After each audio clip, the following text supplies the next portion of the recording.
be all set.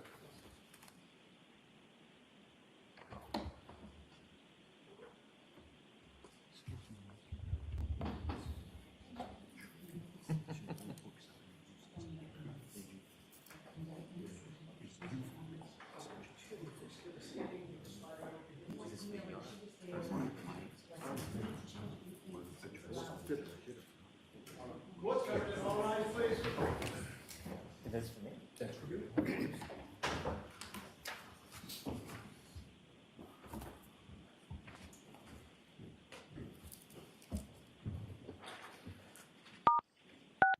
You are unmuted. 22117, the Commonwealth versus Karen Reed. Can I have counsel identify themselves, starting with the Commonwealth? Good morning, Your Honor. Laura McLaughlin for the Commonwealth. Good morning, Ms. McLaughlin. Adam Lally for the Commonwealth. Good Good morning. morning, Mr. Lally. Good morning, Your Honor. Hank Brennan for the Commonwealth. Good morning, Mr. Brennan. Good morning, Your Honor. Alan Jackson for Ms. Reed. Good morning, Mr. Jackson. Good morning, Your Honor. Elizabeth Little, also on behalf of Ms. Reed. Good morning, Ms. Little.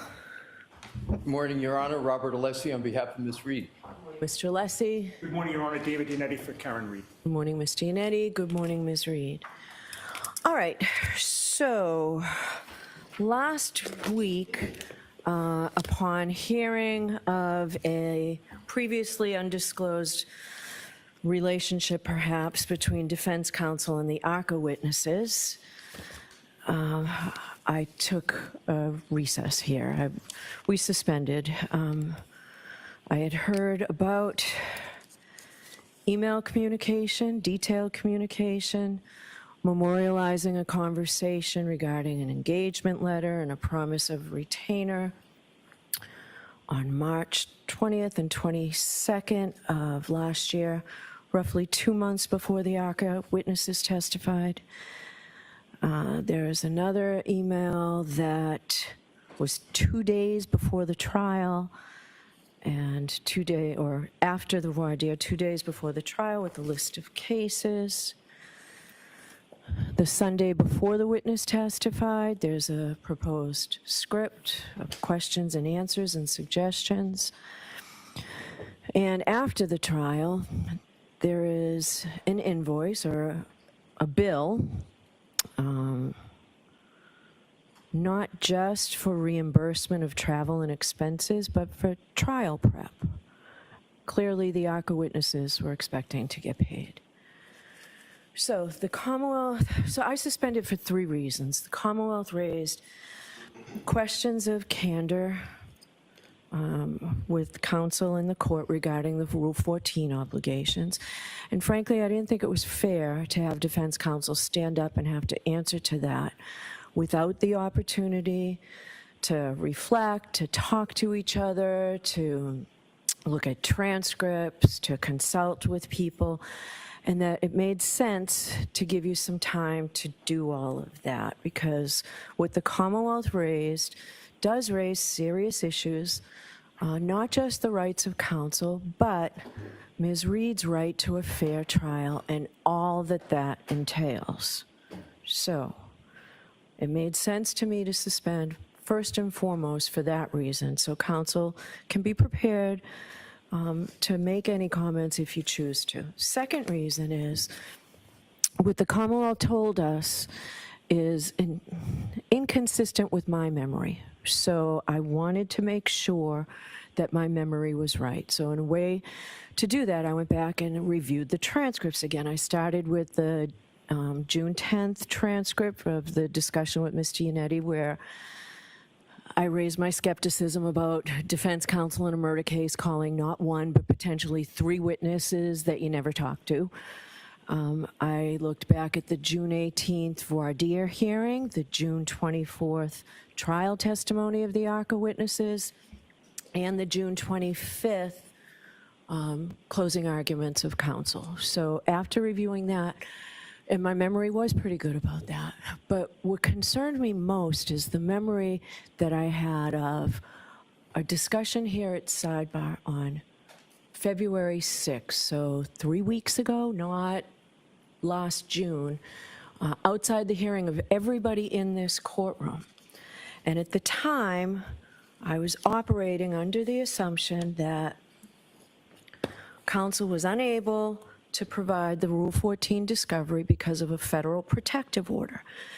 And the discussion at sidebar clearly revealed that, and counsel did nothing to disabuse me of that. So I asked the trial court to expedite a hearing, a transcript of that hearing. Mr. McDermott's going to mark it as evidence.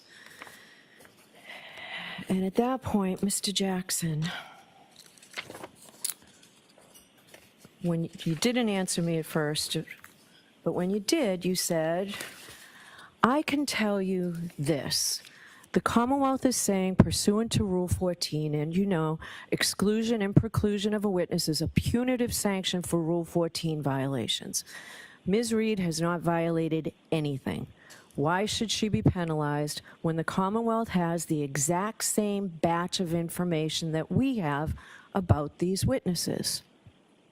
So I don't have any more information. I don't have any additional discovery. I didn't hire them. I didn't ask them to engage in additional protocols. So I've got nothing else to give Mr. Brennan. He's got the same information I got, and he got it at the same time.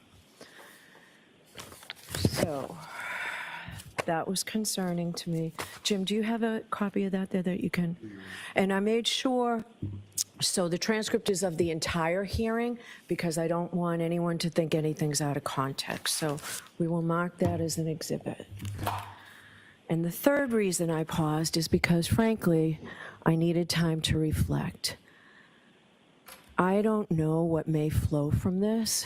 Obviously, I have to make findings, whatever they may be. But I wanted to explain why we recessed. I sent that one-page notification out last week about what we would be discussing. So I will hear from defense counsel if you want me to hear from you. If you don't want to say anything, that's fine too. But if you want to be heard, I will hear from defense counsel. Your Honor, thank you for the opportunity to be heard. I am going to be responding on behalf of defense counsel to all of your concerns. I have a notebook that I've given, albeit just now, to Mr. Brennan. It's got exhibits, but it's everything that everybody's already had. It's similar to what you're doing, transcripts, documents, probative issues. And if, with your Honor's permission, I'd like to provide you with the notebook so that you can follow. That'd be great. And should I hand it to someone here to have it handed to you, bring it up? A court officer will take it for you. Okay. I appreciate that, Mr. Alessi. You're welcome. Thank you. Here's another notebook to follow along. And with that, Your Honor, I'm going to go to the podium and make my presentation. Okay.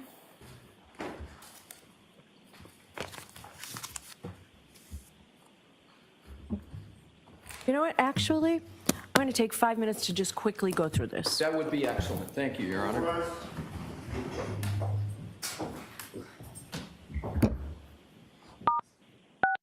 You are muted.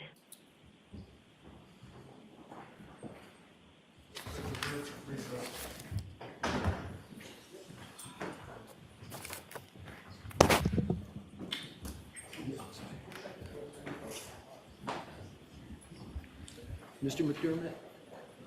Mr. McDermott? Yeah, first of all, good morning. Good morning. An extra copy of that February 6th transcript? Thank you.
feel like you're on a boat? Oh, sorry. Why does it still not look right? I know. Thought I fixed it. Okay. Okay. Sorry.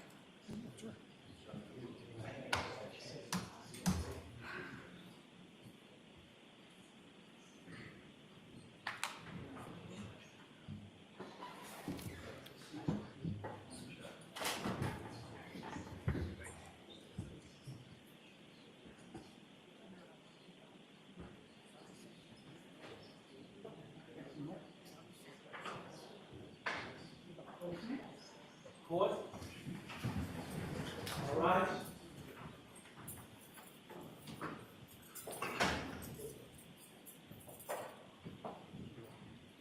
They're right out there. They're right out there. You are unmuted. No, the other side too.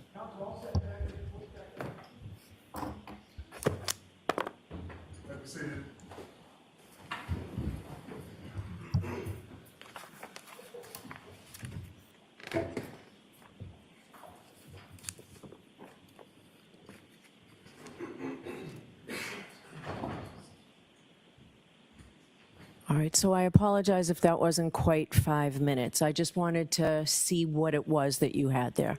Are you comfortable with what's in the notebook? Yes, if I haven't read everything, but I know what each of them are. Table of contents. Yes. Good.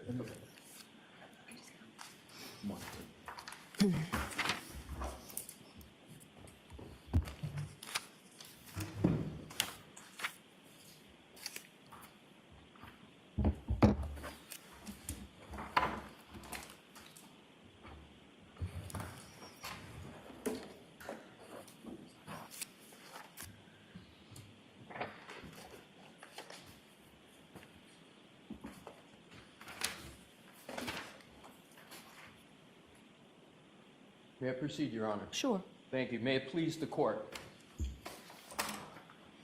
I understand the moment. The moment has categories and components. And in my presentation today, Your Honor, I am going to go through those categories in this order.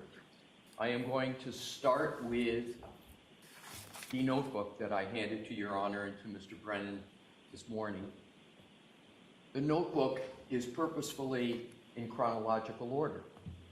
The notebook is in chronological order because I believe the best explication of the facts and what those facts mean come from a proper chronological presentation of the facts. I also believe that the chronology is going to address many, if not all of the concerns as I understand from Your Honor. Your Honor, of course, will be the ultimate arbiter if they successfully address those concerns. But my intention, Your Honor, is not to obfuscate, not to conflate issues. To the contrary, my intention is going to be to elucidate and to illuminate so that Your Honor can make the proper determination. That is my genuine goal for my presentation. As I go through, and I know I don't have to say this to Your Honor, you can feel free to interrupt, pressure test me on anything I'm going to say. I would welcome it, but I believe if I can get through the chronology, my hope is that the facts will speak for themselves. But that brings me to my second component of understanding the moment, which is going to be to also add to the fact is what happened at the last hearing, on February 18th. And I have the transcript for that, and I have that in the notebook, because I believe that is also critical to the proper elucidation of the facts. So that's the only thing I have not previously seen.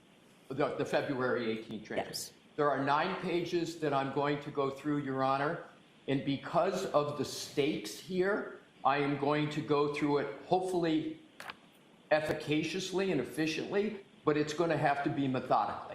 All right, so you were addressing this in chronological order as well, right? So if you can tell me those pages now, I'll likely recess because I do want to see them before you talk about them, but I'll hear you going up to that point. So what pages are those? And you're referring, Your Honor, to the February 18th transcript? Yes, Yes, your I will number tell you exact 8. pages that I'm going to refer to. And Your Honor, get to this is tab 8 Right. of the notebook. And specific pages that I'm going to reference start on page 53. Okay. And those are 9 pages that proceed all the way to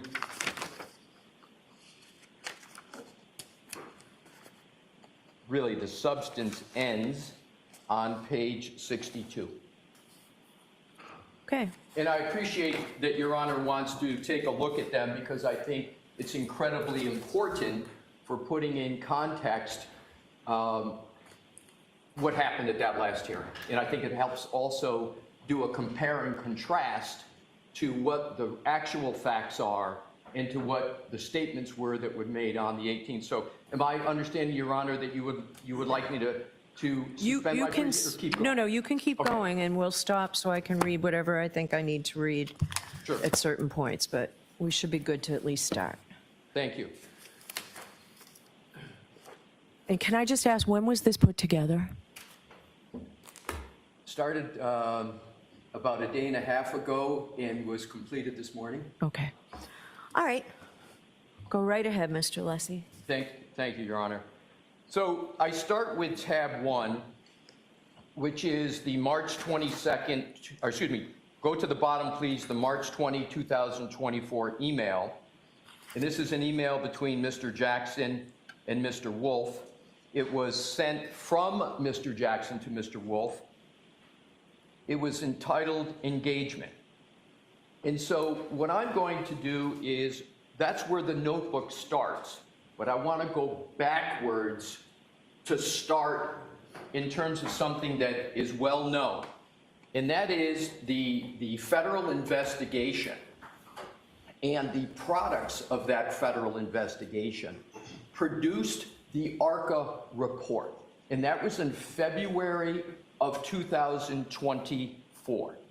So what preceded this communication was a production of materials from the federal government, about 3,000 pages. Contained in that 3,000 pages was the ARCA report of February of 2024. There was no index of the 3,000 pages, and the defense came upon that report. They got to reviewing the documents in March of 2024. And as Your Honor will recall, the trial 1 started in April of 2024. So it was pretty close to when that trial started. And I know Your Honor knows from both your judicial experience and other experience that when you're entering into a trial of this significance, there's a lot going on. And so what happens is that report's produced in amongst 3,000 pages, it is located, it is read, the significance of it is immediately discerned. The report, basically the findings of the report that the vehicle, and this is important, Your Honor, because it really informs a lot of the emails. The substance of the report speaks to the issue of whether or not the motor vehicle of Ms. Reed made contact at all with the decedent, and whether the decedent's injuries at all reflect a contact with that report. Those findings in that report was set in cement in February of 2024. What do I mean set in cement? It means they were never changed, nor could they be changed. So that report was provided to the Commonwealth and to the defense. Next step, important also. Any party, the Commonwealth or defense, had access to ARCA. They had the opportunity to contact ARCA. There were restrictions that I'm going to get to on that contact. But either party had the opportunity to contact them. Now, only the Commonwealth knows why they didn't take that opportunity. It may be because of the findings. It may be for other reasons. I don't know. But I understand the facts to be that the Commonwealth didn't make contact with the ARCA experts. The defense surely did. So that is the background. That is the information that we have. And so what happens? The defense sees the report, sees that the information in it is completely exculpatory to Ms. Reed. Of course, any attorney, lest they want to risk malpractice, is going to make a communication with that expert, which was perfectly legal and perfectly contemplated by the rules of the road, if you will. Now, as Your Honor also knows, the rules of the road with regard to the ARCA expert were not set by this court. They were set by the U.S. Attorney's Office. And I'm importantly going to articulate with objective evidence what those rules of the road were. But the one key point is those rules were not set by this court. So the contact was made. This is one of the most unusual situations I've ever seen in my practice of law, meaning you have these experts, you have great exculpatory information, but there are significant constraints on how it is you can interact and utilize those experts in a complete unorthodox situation. Why do I emphasize that? I emphasize that because lawyers in trial practice are used to doing things a certain way. And when there are certain constraints that are imposed upon them, it becomes more sui generis, more ad hoc. And then there has to be sort of new ways of addressing the situation. That now brings me with that important background to tab 1. And to repeat, the communications start with a report from the ARCA experts and their findings and their conclusions that never changed. They never changed from the report they generated until the first communication in tab 1. It may seem self-evident, but given the moment, I'm not going to take anything as self-evident. The defense had zero input into the report and therefore had zero input into the findings. And in fairness to the Commonwealth, nor did the Commonwealth. So with that, we come to the emails on tab 1. March 20, Mr. Jackson to Mr. Wolf. Please note that there is no CC to Mr. Yannetti. Why is that important? When we get to Massachusetts Professional Rule of Conduct 3.3A1, that fact is going to become extraordinarily important. So we have a communication, and it needs to be read in its entirety. Fortunately, it's short. Dear Dr. Wolf, thank you so much for taking the time to get on the phone with me this morning. Pursuant to our conversation, please feel free to forward an engagement letter to this email address. I will get that countersigned and returned to you forthwith, along with your retainer, as required. I have the good fortune of dealing with experts probably every week. And this is classic form parlance. If it's going to be required, you always hope for your client that they're not going to require a retainer. But the language is as required, as.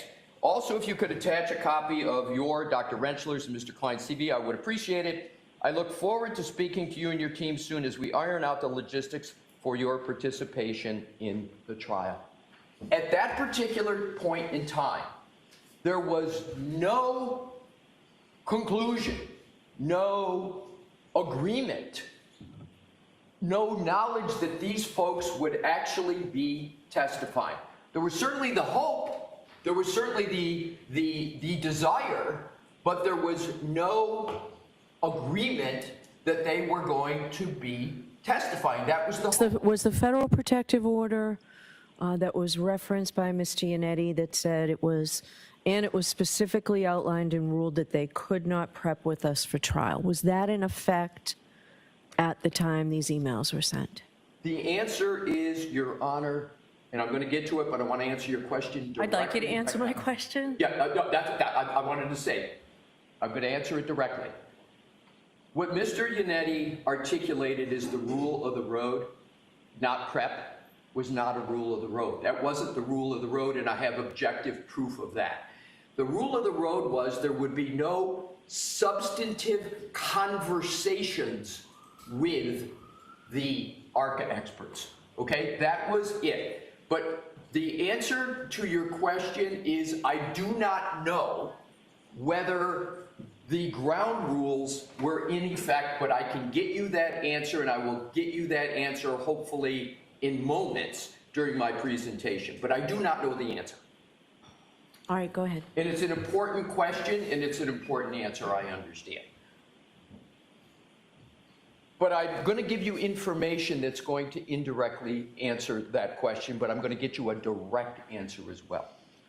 So you see that there's an attempt to iron out the logistics for your preparation in the trial. Then we get to the email up above, and that is merely 2 days later. Again, Mr. Yannetti is not copied on the email. And my understanding is Mr. Yannetti is not knowledgeable about these communications. So the email reads, "Hi, Alan, subsequent to our conversation on Wednesday, the U.S. District Attorney's Office has asked that we pause on any further conversation until we receive additional information from their office regarding our involvement moving forward. I will provide you an update when we have it." Your Honor, this is not a direct answer to your question, but this is, to me, going to corroborate my point that if there was an agreement and if they were going to be testifying, subject to whatever constraint, this email would not have been sent. There would not be a pause until we receive additional regarding our involvement moving forward. The involvement is clearly inchoate at that point. Why would Mr. Wolf be saying, until we receive additional information from their office, the U.S. Attorney, regarding our involvement? This is just talking about mere involvement. So what happens is I call this the pause email, and it's regarding engagement. So Mr. Jackson on the 20th tried to get matters started. He's communicating to see if ARCA's willing, if they're ready, if they're able, etc. And then we have the pause. The next tab is tab 2, which is the very important June 10, 2024 excerpt of the transcript. But the time in between, Your Honor, the March 22nd pause email and the 6/10/24 transcript is also exceedingly important. What happened between that? Well, to state the obvious, the trial had started. The trial started in April. Mr. Yannetti gave the opening argument for the trial. Do you recall, Your Honor, that Mr. Yannetti never mentioned the ARCA experts in his opening? I did not review the openings. I reviewed only, for the non-evidentiary transcripts I reviewed, was only Mr. Jackson's closing argument. Certainly fair enough, Your Honor. Why do I underscore this point? Mr. Yannetti did not even mention the ARCA experts because the defense didn't even know if they would be testifying. The two most powerful witnesses in support of the I'm sorry, what was the date of the openings? I do not know, I do not have it, it was in April, we can hopefully get that for I you. can find it. I didn't know if you had it. So, but clearly, Your Honor, it was between March 22nd and June 10th. Right. And so the most powerful exculpatory information from what we consider some of the most powerful witnesses were not mentioned because the defense didn't even know if they would be testifying.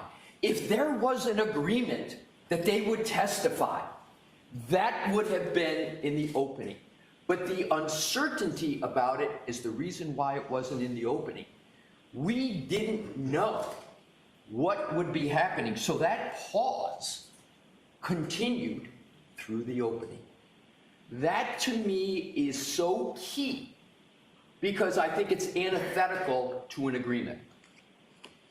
Now we come to the June 10 transcript.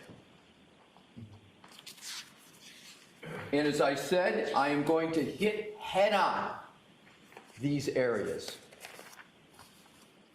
I start with, Your Honor, something that's not in the excerpts, but Your Honor may recall that there were a lot of Rule 14 discussions. And Your Honor and Mr. Brennan read this on February 18th at the hearing we just had, that Your Honor was making the point, which I appreciated, that with this very unorthodox situation, the defense was exclaiming, you were saying, I think you're in violation of Rule 14. They said, we've given everything we've got. We don't have anything more. Well, I know you can't, but you're still in violation. So Your Honor fashioned a remedy. Your Honor fashioned the remedy, the Rule 14 remedy, that there was going to be a voir dire, and that the ARCA witnesses were going to have to come up from Pennsylvania, and they were going to need to sit for a voir dire. I will get to the significance of that, but that's what started, is the predicate for the discussion I'm now going to focus on.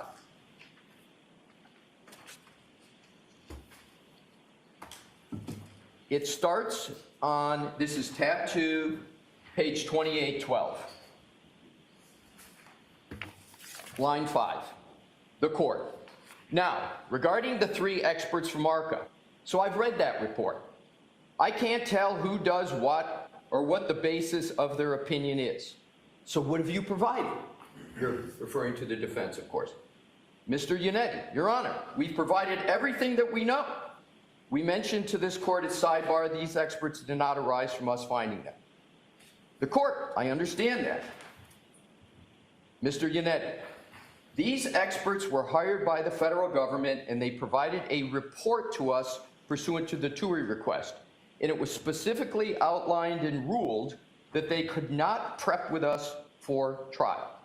Court, and it's important not to stop there with what Mr. Yannetti said. There's more to that statement. There's an elaboration of it that is important. The court, so I'm to believe that the defense is calling 3 witnesses that you've never spoken to and putting them on the stand here. And I want to key into your words, Your Honor, because I want to be fair and precise. Your question That's exactly what I said. Pardon me? That's exactly what I said. Yes, and I want to key in on you've never spoken, right, to and putting them on the stand.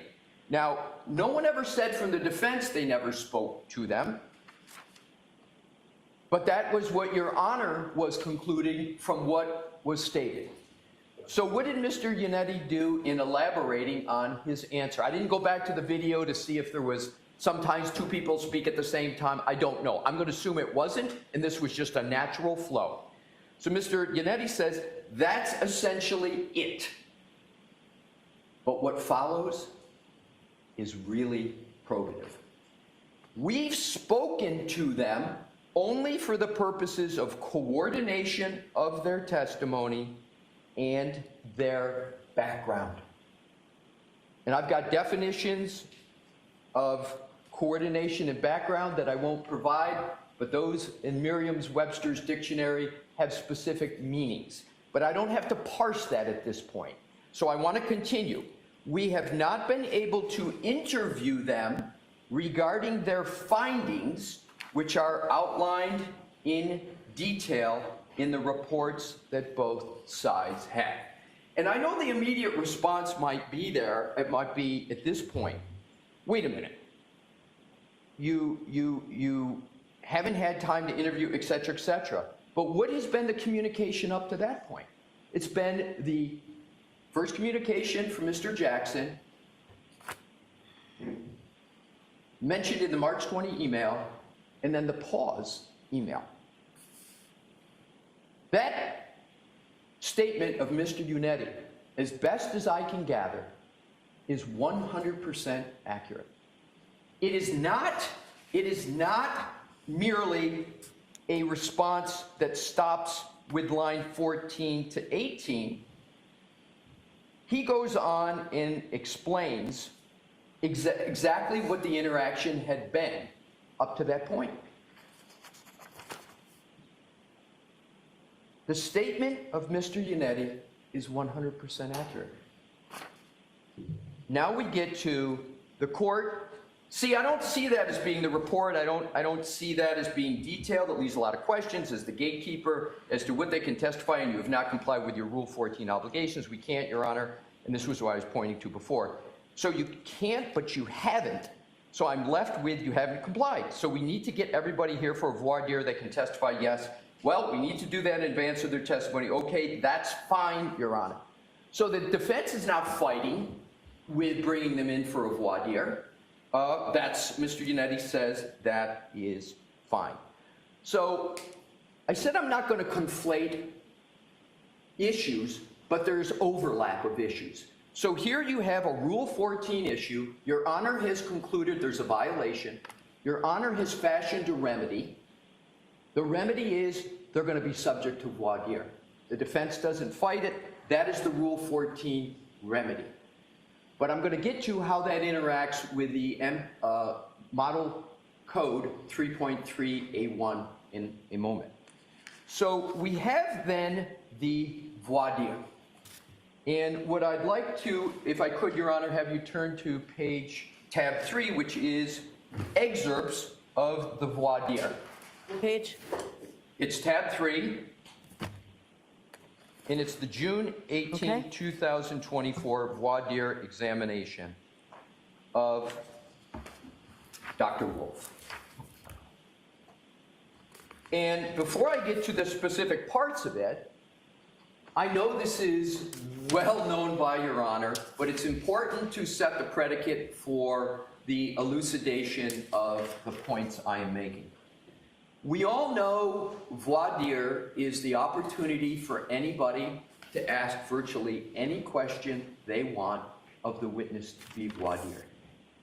Your Honor set no limitations on the topics of voir dire at all.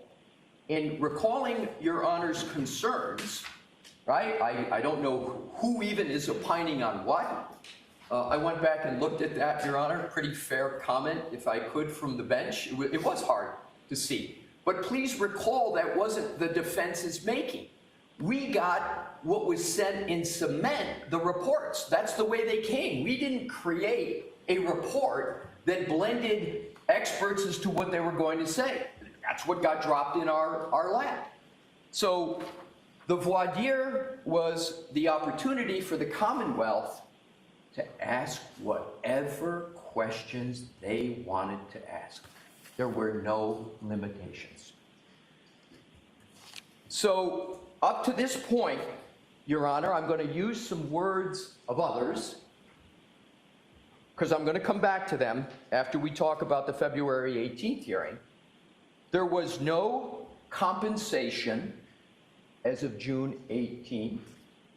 There was no promise. There was no reward. There was no inducement, unless one tries to define inducement as being the hope that you'll get to have these experts testify on behalf of the defense. There was no favoritism because the Commonwealth had the opportunity to interact with the ARCA experts. They had the opportunity to call them as witnesses. And we sure know that the Commonwealth knows how to conduct a rigorous voir dire.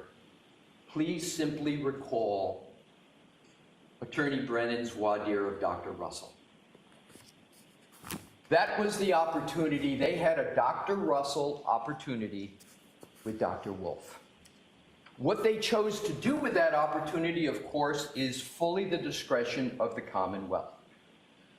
The Commonwealth did not ask numerous questions that someone with the benefit of my hindsight in Monday morning quarterbacking would have asked them. But I would have asked them a lot of questions, especially given the unorthodox situation and given that the defense quickly jumped on the opportunity, right, to interact and call these witnesses. But they didn't take advantage of that opportunity in the voir dire. They didn't ask those questions.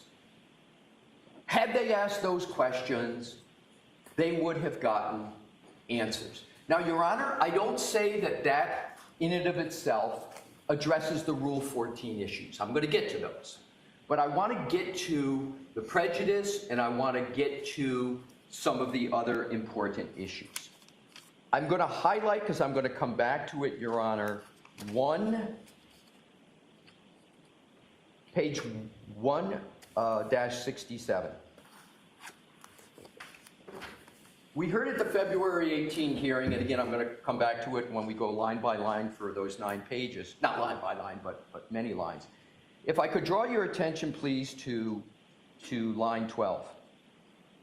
It starts with line 10 to put it in context. What about human factors? This is the voir dire, direct voir dire. So Mr. Jackson is asking Mr. Wolf the questions. What about human factors? What does that discipline entail? What is human factors? Answer. Well, to give you an example of that, so I do a lot of nighttime visibility work. And then it goes on where, for instance, let's say a pedestrian is coming down to the roadway at night. There's also going to be, that I'm going to get to in chronological order, Dr. Wolf on direct talking about nighttime visibility work, etc. But if Your Honor could just please note the absolute raising of the issue of nighttime visibility in pedestrians affirmatively in voir dire. So that was voir dire, no restrictions, opportunity to ask whatever they wanted to ask, and as a highlight, the voir dire brings out nighttime visibility work. If Your Honor could please turn to tab 4. Tab 4 is the June 22nd, 2024 email, but it's important who it's from and who it's to and who's not on. From Daniel Wolf to Alan Jackson, subject Wolf qualifications. No David Yannetti on this email. And Your Honor, because I've said it so many times, Mr. Yannetti not being on the email, I can tell you from my own experience in this second trial, but this was, I understand, the first, there was a division of labor. There was a lot going on. This is now June. This is in the middle of trial. Everybody's got responsibility for their witnesses. So there's not collaboration going on. It's not the luxury I usually have at my law firm, where you're sitting in a nice big conference room and all the attorneys are sitting around the table all the time, let's say in March, etc. But clearly in June, the trial's going on. But they're dealing with their own witnesses at that particular time. So let's read it because it's short, but it's important. I'll repeat again. This was an email from Daniel Wolf to Alan Jackson. Alan, I spent this time this morning putting together a brief outline of my qualifications. I've also attached my D&T deposition in trial, in the trial parlance. I know it's nothing compared to Andy. I obviously won't say what the response is verbatim, but I gave you a general sense of what my response would be. Again, I thought your questioning during the voir dire was fantastic, so please feel free to make whatever changes you feel necessary. I will try to work on some direct examination questions tonight. So I want to start with, without getting tech geeky about it, some basics, because these basics were not brought up and I believe led to confusion on February 18th. If you look at the attachments, every email, as we know, has a lot of information on its face, and one of it is you can always tell what goes along with the email. So this is attachment Wolf-Qualls document. But what's the most important points, I think, to be gleaned from this objectively, Your Honor? Mr. Wolf prepared the document, not Mr. Jackson. No, I'm well aware of that. Okay, so he prepares it, he sends it along to Mr. Jackson, and it's on qualifications. The next is, if you would just please turn to the attachment, which are the qualifications, etc. There's a comment, and these pages aren't numbered, but the questions are. If you look at 19, nighttime visibility work. And there was a comment, and this was referenced on the 18, but I'm going to come back to this. If you don't want me to say that, that's fine.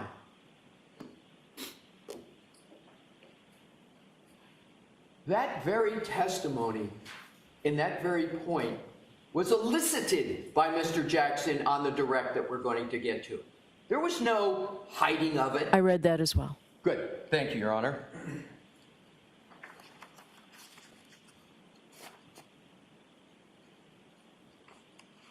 The next tab, and of course, it has the D&T of Dr. Wolf, his experience in testifying in court, et cetera, et cetera.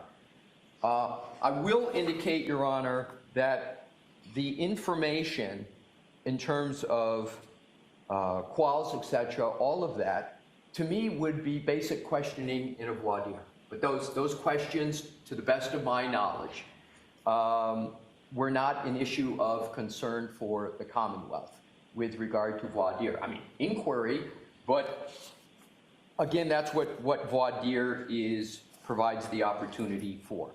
So next we have tab 5.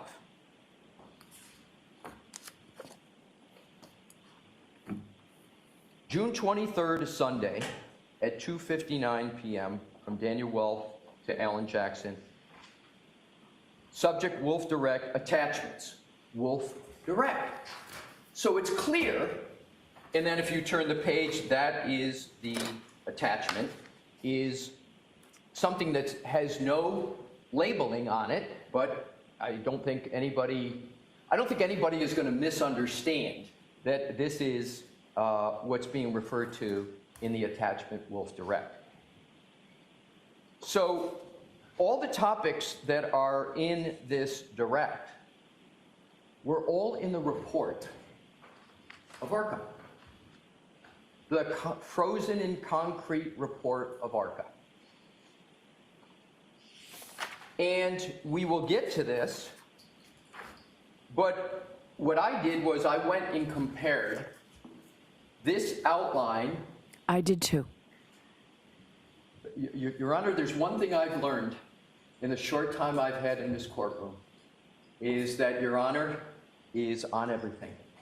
And the reason I am underscoring this is because it's going to come to an application of all the legal principles. So I very much and genuinely very much appreciate that Your Honor has, seems like with an exacting eye gone through and looked at all of this. So all of this is what's in the report that everybody already has. Why do I make that point? Because the Rule 3.3A1, it has relevance, but it's got more relevance to the Rule 14, and we heard on the 18 a very long buildup in an emphasis on the Commonwealth not having access to information, being surprised, et cetera, et cetera. So the point here is, additionally, if you compare the direct examination that actually occurred with this outline, there's not a very close resemblance. The topics are covered. I make that point because of two things. First, Mr. Jackson did not prepare this document. One of your questions at the February 18 hearing was, what's the day, et cetera, and I'm going to get to it, and I'm going to use words, not characterizations. That's why I don't want to go into it too much here. But there was a certain impression made about who had prepared this document. But I want to underscore it was Dr. Wolf who prepared it and sent it to Mr. Jackson. Now I want to get to the timing, because I think this is very important for the Rule 14 issue. This is Sunday, June 23rd at 2:59 p.m. The trial resumed the next day, which is going to segue me eventually to tab 6. And if Your Honor would look at the first page on tab 6, it's June 24, 2024. The very next day, probably less than 24 hours after this outline goes to Mr. Jackson, Dr. Wolf is on the stand. If anybody thinks that Mr. Jackson was waiting for an outline from Dr. Wolf to be able to prepare one of the most important direct examinations of the trial until he got it, I think that person would have to have quite a fanciful imagination. I don't think there's anybody here who thinks that. Thank you. So the other important point to underscore is that this was something provided by Dr. Wolf, not drafted one word by Mr. Jackson. So if someone is to say that, and I'm not inferring, Your Honor, but someone else might want to infer to say that this is a blatant Rule 14 violation, this should have been turned over, et cetera, et cetera.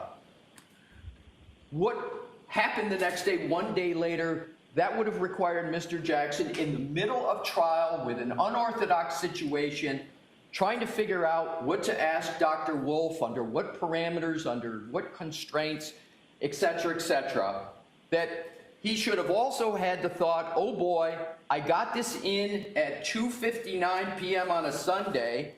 I better hurry up and communicate with the Commonwealth and go provide that to him so I comply with Rule 14. I'd like to believe that I'm very diligent about my Rule 14 obligations, Your Honor. I'd like to believe I would have done it. I don't believe I would have even thought of it, came to my mind. We know what the standard is, but I want to underscore the connection in time between Mr. Jackson gets this and when Dr. Wolf is on the stand, because that's really the prejudice time period or potential, if you will, that occurred. Not even to bring in the voir dire, that this could have been brought up, all these topics in the voir dire.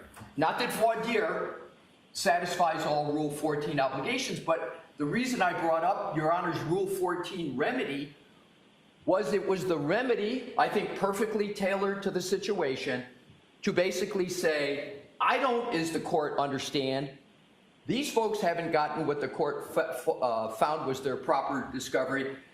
We're saying we don't have, the information to turn over in terms of it. We got the report, and all we had is emails in March, right, that are, in my view, non-substantive. They're communications. They're Rule 14 material, no doubt, Your Honor. But the question is, what's the prejudice from not getting those emails in light of the voir dire that Your Honor ordered? We'll get to those under 3.3A1, but under Rule 14, they clearly are of no prejudice to the Commonwealth.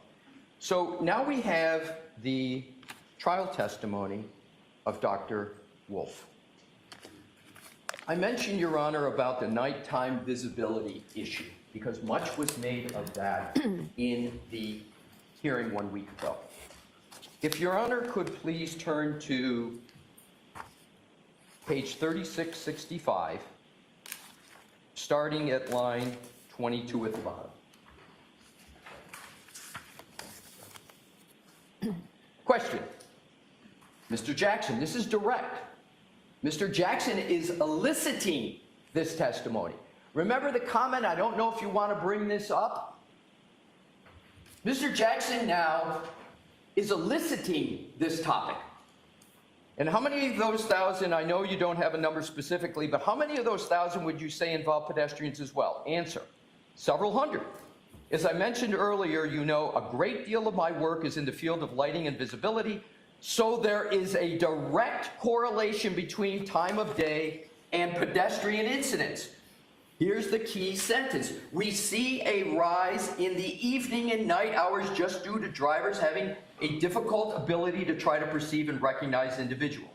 So I certainly see a lot of pedestrian collisions in my casework. Elicited, discussed. Now to some very important communications on direct. If I could ask Your Honor to turn to 3669, please. Line 9. This is, again, by Mr. Jackson. At the time you did your expert review, Dr. Wolf, and your consultation, you and I had never met. Answer, that's correct. 100% true. You did not know who I was.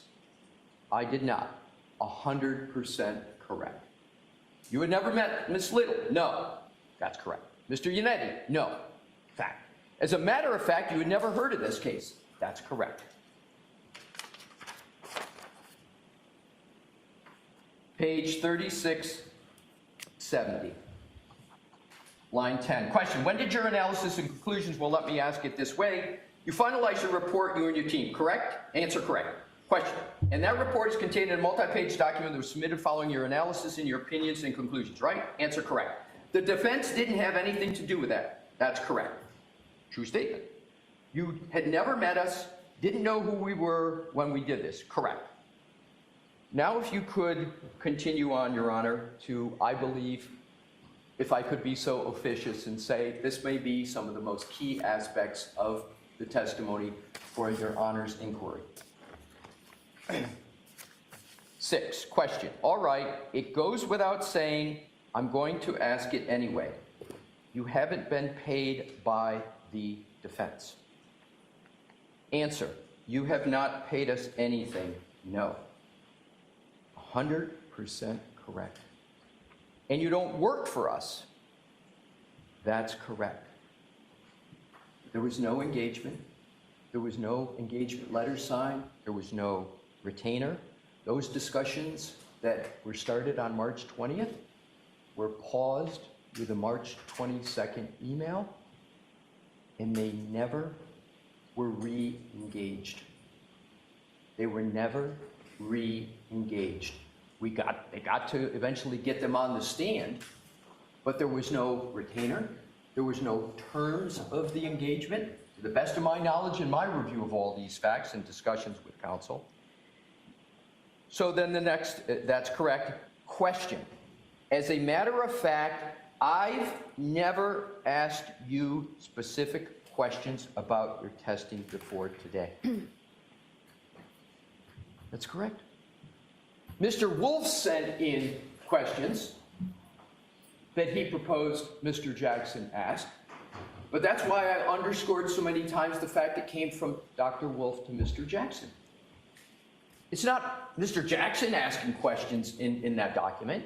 It's Dr. Wolf sending them in. And, Your Honor, I'm going to speculate if I could, and I'm not going to do this often in my presentation, but I do know a fact, and I do know, and a fact I know secondhand. If we put ourselves in Dr. Wolf's position, We think it's odd for attorneys. Imagine him. He's about to sit on the stand in one of the most visible cases in the country. He is an experienced expert. He's used to interacting with attorneys. He is not having the level of interaction and preparation anywhere near what he's used to having. But he's got to go on the stand with his professional reputation, and he's nervous. He's nervous. So my speculation, he sends in the direct to try to get some degree of comfort. So with all due respect, please don't speculate. Let's move on to the merits, okay? I will not. You can use this maybe at argument at some point, but let's just focus on what we have. I will do that, Your Honor. And I If said you it- know for certain that's the case, that's fine. I will tell you, and first of all, I appreciate what you said, and I won't speculate anymore. I said I was going to make an exception for this, but here's the fact that I do. No more, because you said you might do it more than once. So no more speculating. But if you know for a fact that that's true, I'll hear it.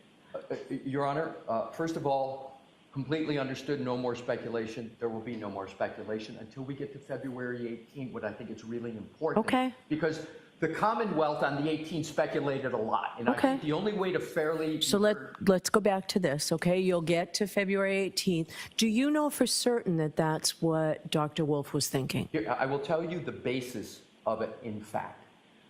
I've spoken with Mr. Jackson, and Mr. Jackson said that Dr. Wolf was anxious about the fact that he had to get on the stand without having the typical level of preparation and knowing. That is Mr. Jackson's sense of Dr. Wolf's situation at the time the direct was sent. So, can I say for certain? No. Can even Mr. Jackson say for certain? No. That's the sense, though, that was extant at that particular time. Okay? So we then go down to the next question. But I want to come back to that question on 12. As a matter of fact, I've never asked you specific questions you're testing before. That is correct. That's an accurate statement, Your Honor. That's an accurate statement. 15, your work product, the report that you provided was provided both to the defense as well as the Commonwealth. Is that right? That's my understanding, yes. And you were equally available to both sides in terms of them reaching out, correct? Yes, and I called you ultimately after receiving your report and asked if you join us and testify, correct? That's correct. Why do I point that out? Because it's not only my sense when I said earlier that and I don't think this is disputed, the Commonwealth had equal opportunity to contact ARCA. That was Dr. Wolf's sense as well. So that is the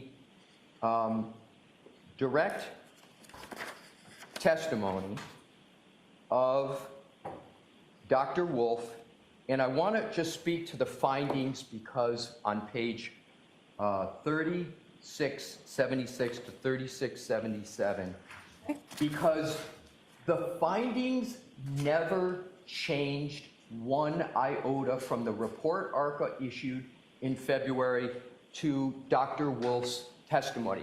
There's been a lot of talk about potential cause and effect of the interaction Mr. Jackson had with Dr. Wolf before he testified.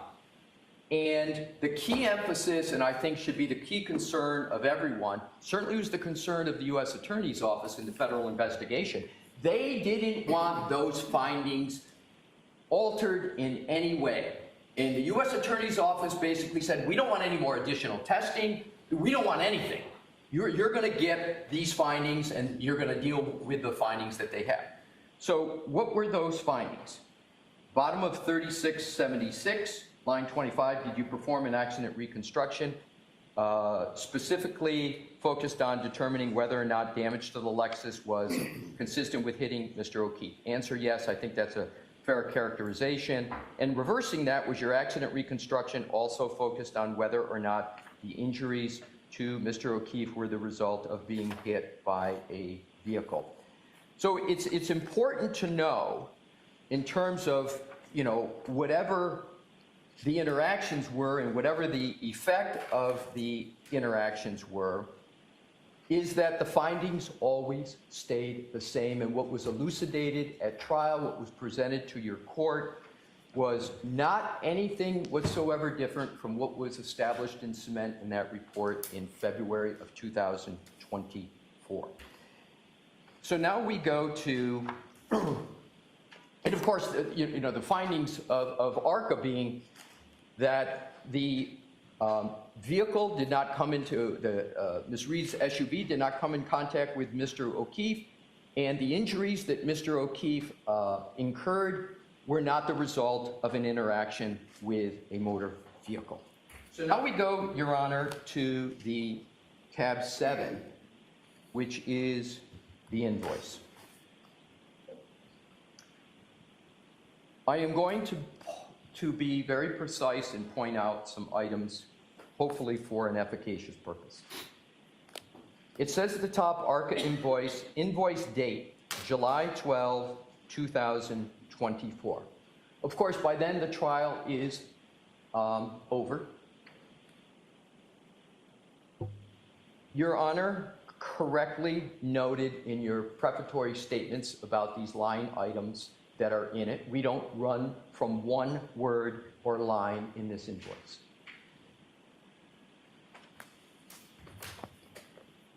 But it's important to understand the facts behind this.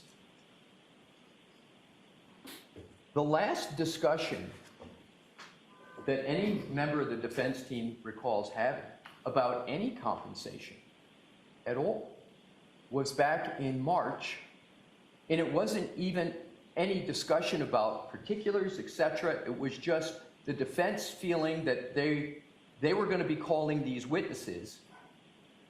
And there was the question of, is there going to be, and I had that as required in there for a reason, because they didn't know. It was just trying to understand this very unorthodox relationship because of the U.S. Attorney's Office, their constraints.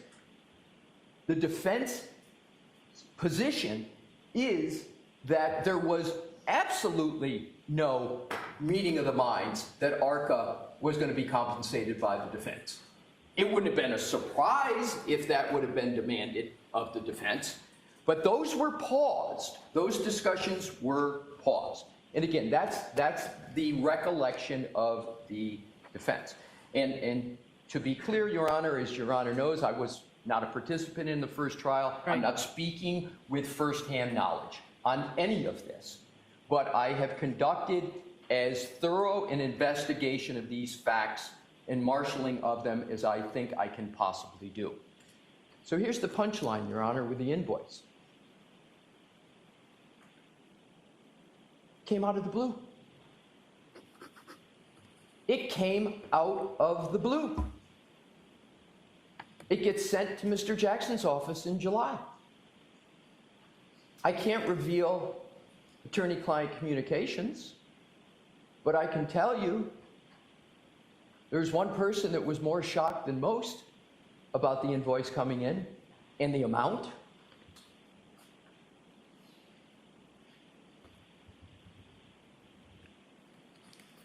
So what happened?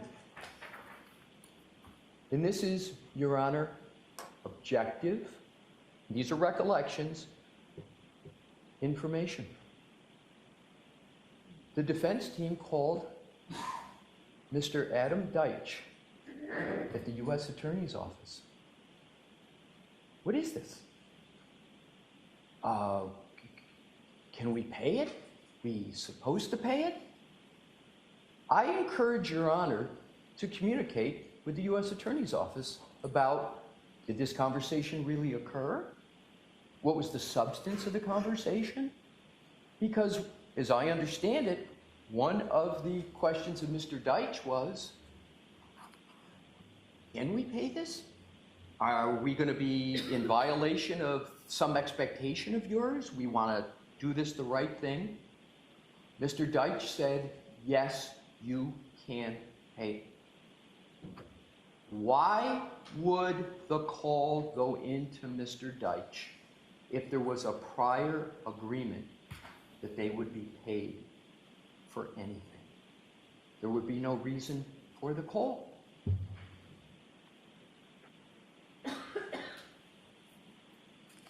Did they pay it? Yes, that was just the point I was going to get to. And when was that? The best of my understanding was very close in time to when it occurred. So I understand the date of this invoice, not understand, the date of the invoice is July 12th. And I think I can get you the exact dates here. Mr. Jackson's firm, not Mr. Jackson, but a staff member, and I want to be careful of attorney-client communication, so I'm not going to talk about the subject, but communicated to Ms. Reed that this invoice had come in.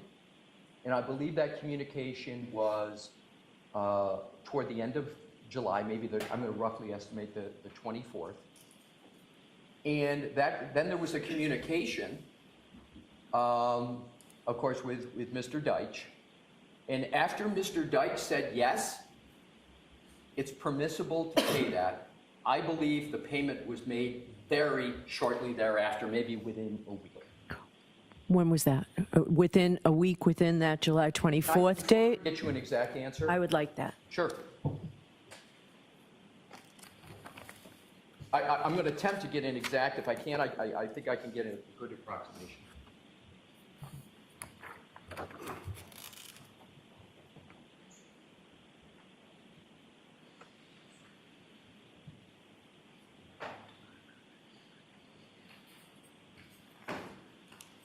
Your Honor, I understand a check was sent to ARCA on July 25th. Thank you. You're welcome. So there's no doubt the invoice was paid. But the story is not solely about was the invoice paid. The important part of the story, about the facts, is it came out of the blue. And I don't expect anybody to take my characterization 100%, but that's my full understanding. But the call to repeat to Mr. Deitch is, to me, the corroboration of that very point. And it's an important one. It's an important question, and it's very important question. But it's an important fact point as well that call was made. So in terms of the next tab, which I've been alluding to during Okay, so this is the one I said I needed to take a recess to read I was just that. going to say the same thing. All right, This so- is now that point. All right, why don't we take a 15-minute recess? All rise. You are muted.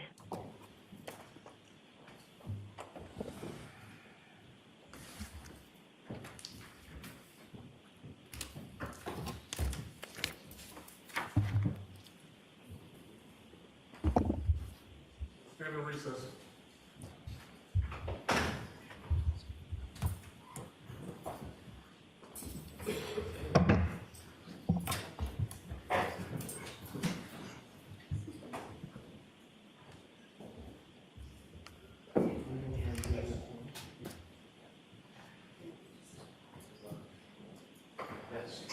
Yes.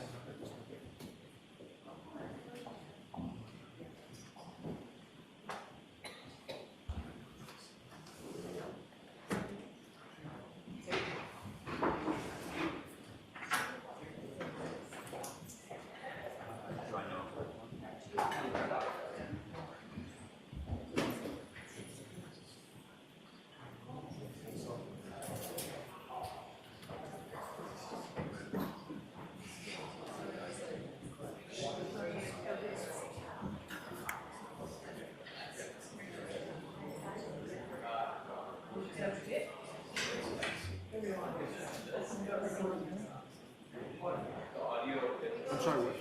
Downstairs. I was waiting until the mask. Excuse me, I was the meeting, just over there, it's still alive for you on the other side.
Yes, I don't think so. Charlie.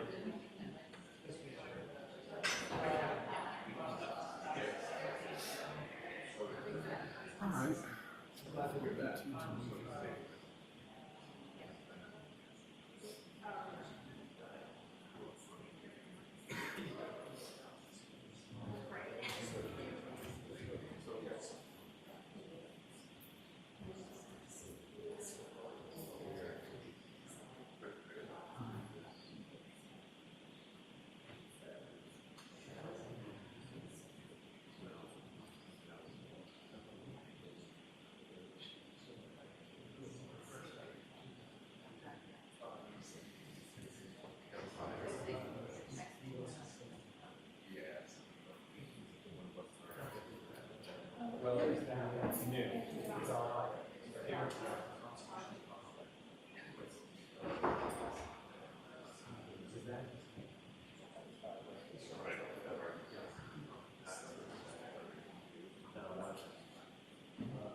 Hey, sorry in advance, but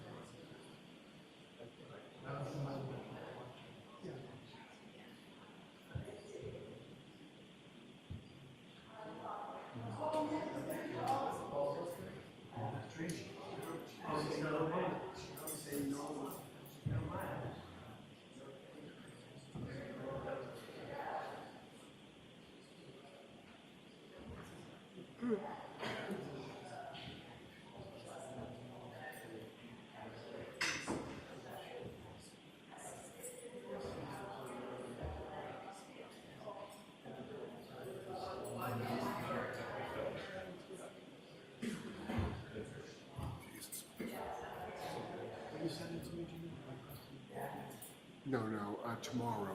Andrew Holman, stopping by. He'll be in custody. He's getting a 15A. Doctor's going to talk to him. He's a pain in the ass. No, he wasn't a good lawyer.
Good, and yourself?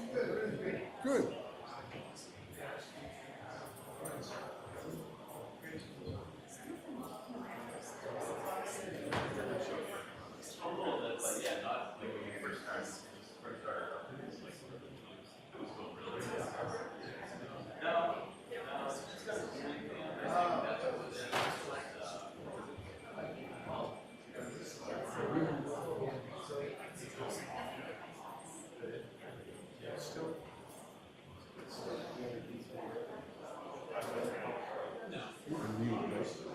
Yes, yep, really, well, yeah, I'm plugged in, I don't wanna power it out.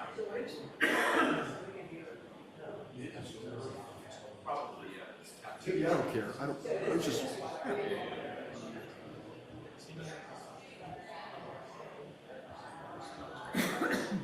There's one.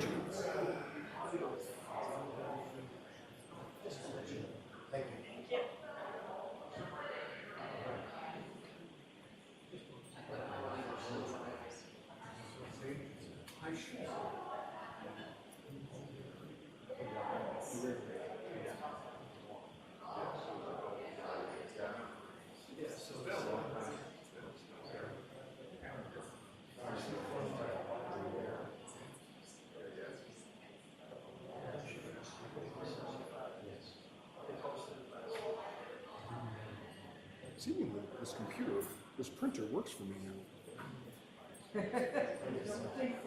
Sheet setting.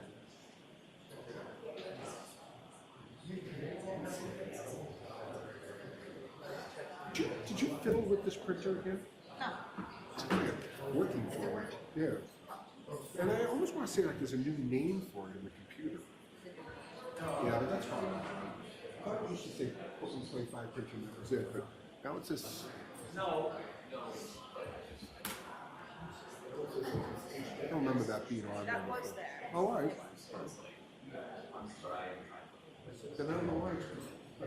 Hope you didn't jinx it. I know. Yeah, I know, right? Now we'll go down.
Yeah, we'll give her.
But it says that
the The transcript?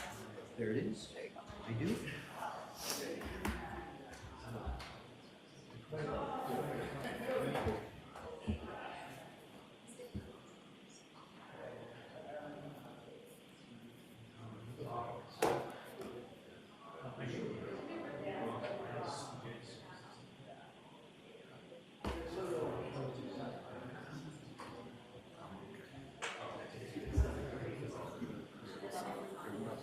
This one, I stand by the comment.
These guys.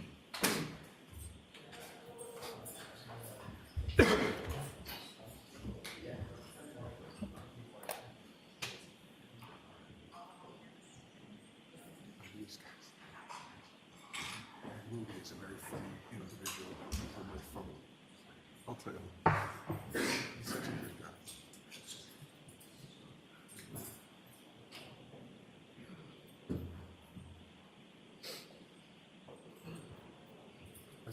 As a former coach, you would appreciate it.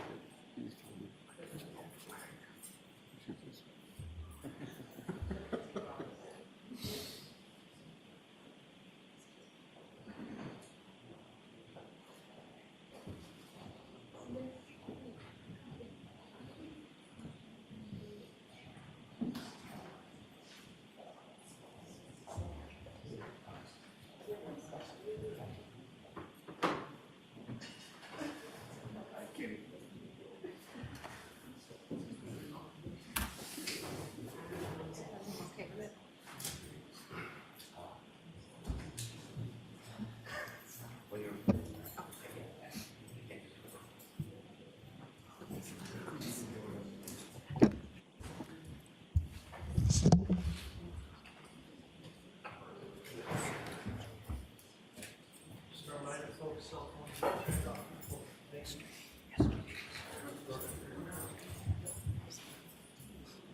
All rise.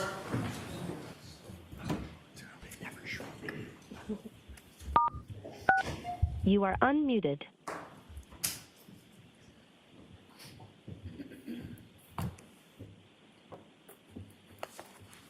Proceed. Court is back in session. May I proceed back to the podium, Your Honor? Please. Would you like to remain seated? You can Thank go you. back.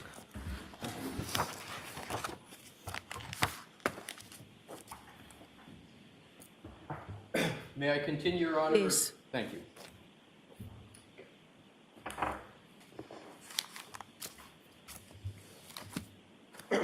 So, Your Honor, to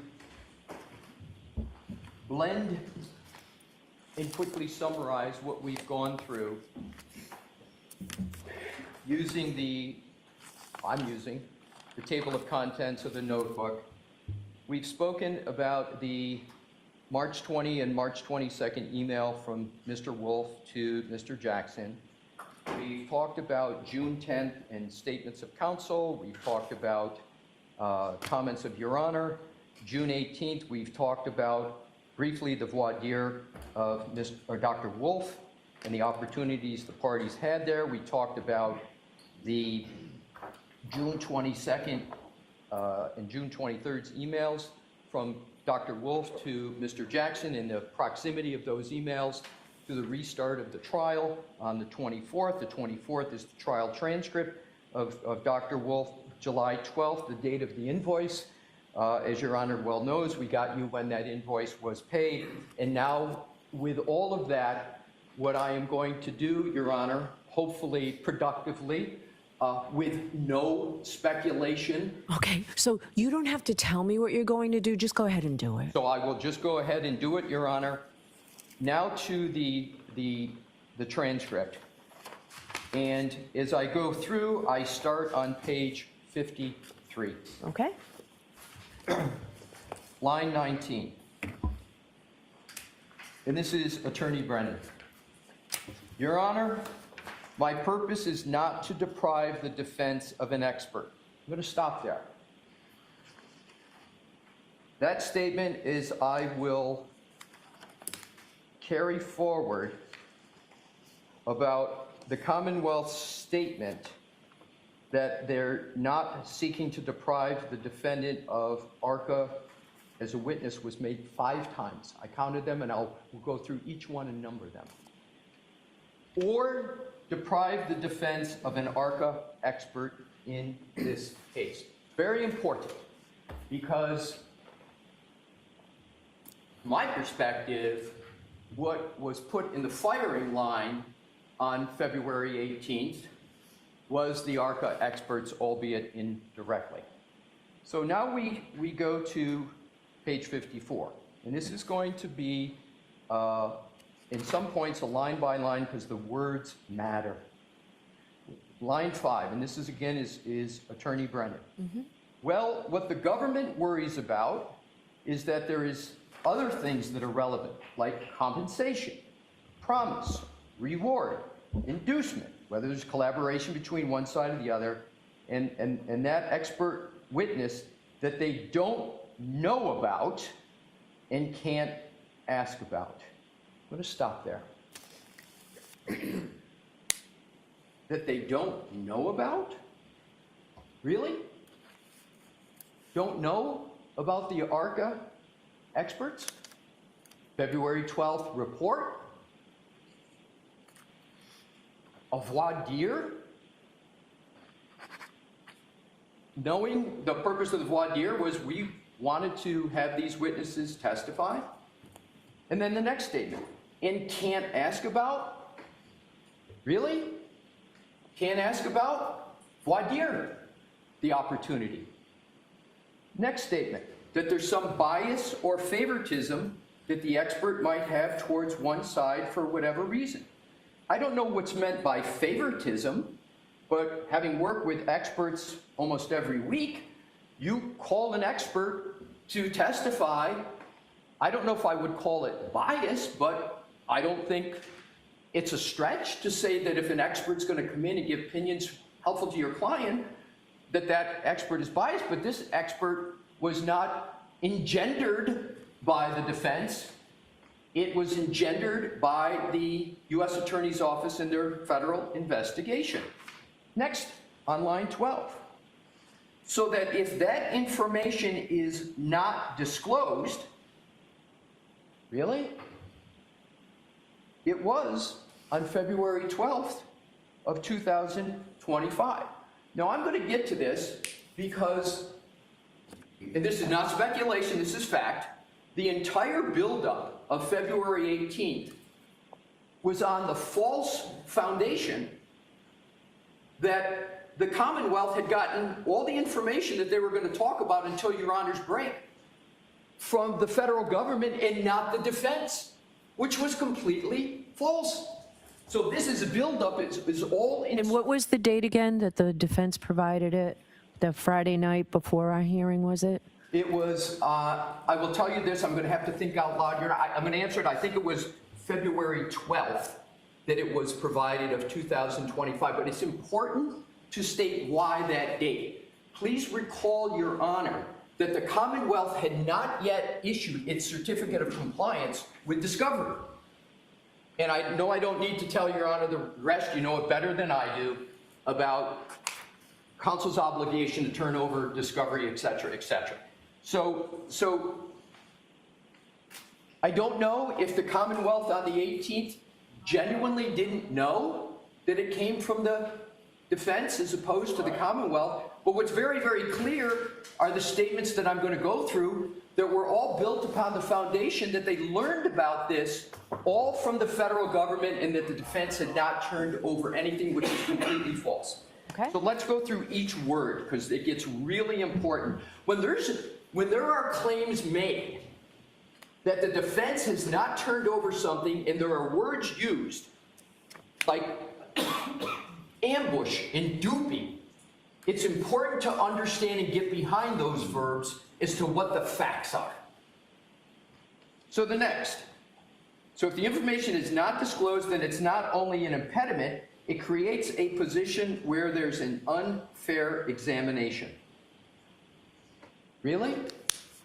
Voir dire occurred? It's not the ARCA witnesses that I have the issue with. That's number 2 of 5. The Commonwealth is not saying we have an issue with ARCA. And why do I keep repeating this? Because my conclusion is going to be ARCA should be unscathed. ARCA should be available to the defense. And I'm going to get to more of that in a moment. So it says it's not the ARCA witnesses that I have the issue with. It's the issue, the fact that I don't have adequate discovery. Those words, I don't have. The Commonwealth had for 5 days the very discovery that was being discussed that the Commonwealth didn't have. If the defense is going to be a proponent of those witnesses, they have obligations, Rule 14 obligations for basic discovery. I agree with that. I agree completely with that. And we complied on the 12th. And it's for this trial that matters, Your Honor. Your Honor has commented before that this is a new trial. This is a second trial. I've tried unsuccessfully sometimes to talk about the baseline with the Daubert issues, and Your Honor has rightly commented, well, Mr. Alessi, this is a new trial. Point taken. Now, I wasn't at the last trial, but I've read the transcripts. That's an important point, Your Honor. Mr. Brennan has said before that he, earlier in these pretrial proceedings, that he hadn't had a chance to watch, hadn't had a chance. And believe me, I can empathize with Attorney Brennan on that. It's a lot to digest. He and I are both coming into this second trial new. So I appreciated the comments he had made before, but his comment here is I've read the transcripts, and I'm going to assume that for the very important topics he was talking about, he had read the transcripts. But again, that would be something that only Attorney Brennan would know. But it's an important point to point out. That was the representation. But I've read the transcripts. And then he goes on, and on page 55, he repeats what we went through about June 10th and what counsel for the defense had said. So I'm not going to cover that. He's just reading what I took head on before the break. And so we then turn to the continuation of the buildup, which is at the bottom of page 55, Attorney Brennan. Now, I have some familiarity with the federal government.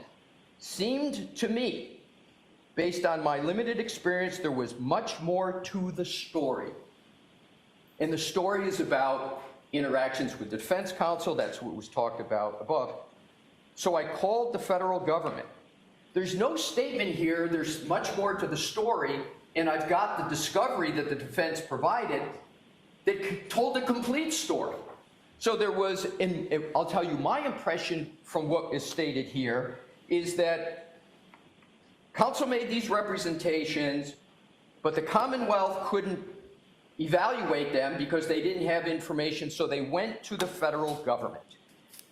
So I called the federal government and I tried to encourage them to provide full discovery so that the experts could testify. It's another statement so ARCA could testify.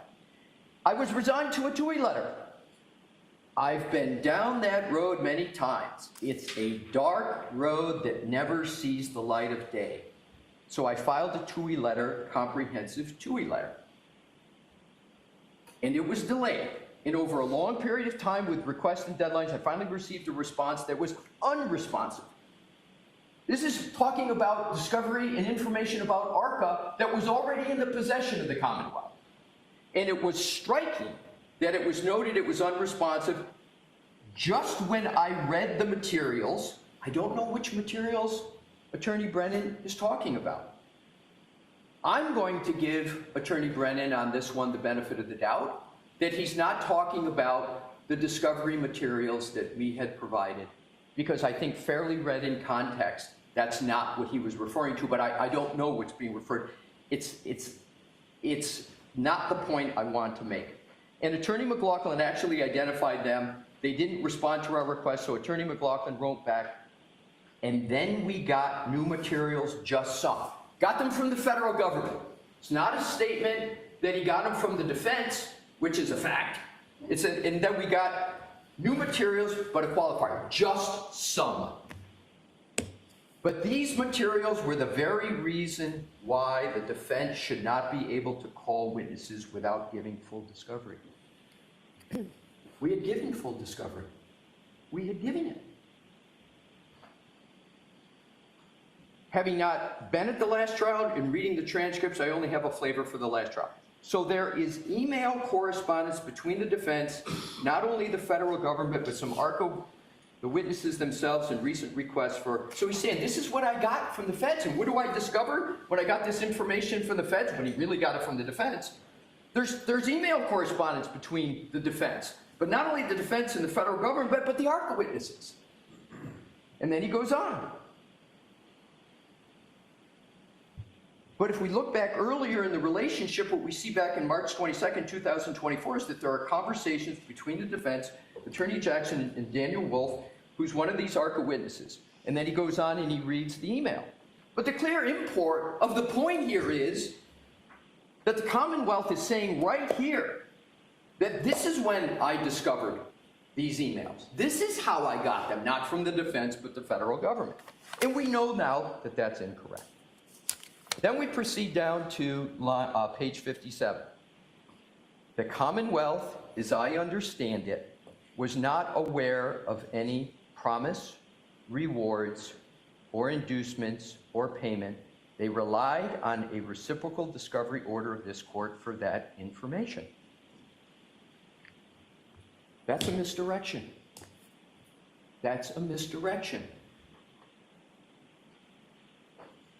There was no promise, rewards, or inducements or payments before all of those documents that the Commonwealth is referring to here. That didn't come until the invoice came in July. And it wasn't even a promise. It was pursuant to the conversation of Assistant U.S. Attorney Deutsch that, yeah, you guys got to pay it, and it's okay to pay it. So, next, on page 57, line 11, he reads, response, "Hi, Alan. Subsequent to our conversation on Wednesday," this is, I think he's reading from the March 22nd, but one of the disquieting aspects of this February 18th discussion is it's not chronological, doesn't have dates. So it's kind of hard to follow, but it certainly gave the impression, clearly, not the impression, it was stated that these came from the government, and I'm going to get to it when Your Honor was asking very apt questions about dates. But this is a very interesting paragraph. "Hi, Alan. Subsequent to our conversation on Wednesday, the U.S. Attorney's Office asked me, are there any further conversations? Did we receive additional information from their office regarding how our involvement will move forward?" Your Honor, I'm going to please ask you to turn back to tab 1 of my notebook, because this was a purported quote of the March 22nd email.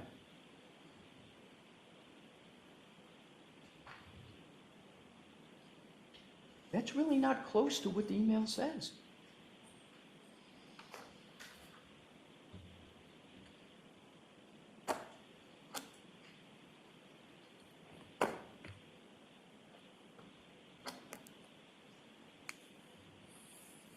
It's not totally incorrect, but here's what I'm going to do, Your Honor. I'm going to assume that the court reporter's transcription was not accurate, and that Mr. Brennan accurately, because I'm going to give Attorney Brennan the benefit of the doubt, because I can tell you that I've had my statements in court not completely correctly transcribed by a court reporter, and unfortunately sometimes it's been on some key things.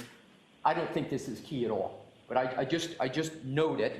But it says, Mr. Brennan goes on, "Now it's the opinion that troubles me. It's relationship, and the Commonwealth should have an even playing field." That's number 4 of the time he's not having any trouble with the ARCA experts. Saturday, June 22nd, Daniel Wolf wrote, "Alan, I spent some time this morning putting together a brief outline of my qualifications," blah, blah, and this is just a repeat of what we have already heard. Here now comes the important points. Page 58, line 2. Now, this isn't information provided by the defense in reciprocal discovery. Oh my. This isn't information. She's talking about all these emails. This isn't information provided by defense in reciprocal discovery. This is information provided by the federal government after numerous requests, TURI requests, and an insistence, the best I can, to get as much information as I can. It's incorrect statement number 2, and it's an important one. Down below, unfortunately, it gets even more incorrect. Defendant provided an outline of questions and answers for the direct examination. Please put this in context, Your Honor. The Commonwealth appears to be believing that they got the information from the federal government, not the defendant. So they've got the outline, and they're now accusing the defense of having essentially drafted the outline. Defendant provided an outline of the question and answers for direct examination. My, that's not a fact, but if that were true, that would be very bad. So what I'm going to do, I had no idea it's this late. So it's 1 o'clock, we're going to break for lunch, we'll start back up at 2. Okay, Your Honor. Right. Do you think, I have no idea how much longer you're going to be, Mr. Alessi. Do you have an idea, and I'm not rushing you, do you have an idea, because we do have the other motions, if we can't get to them today, we'll spend those 2 days next week with them.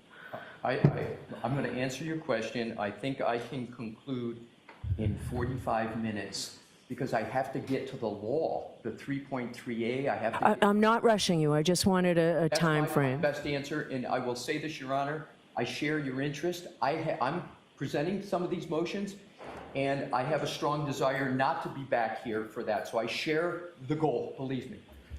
Okay, so we'll see everybody at 2 o'clock. You are muted.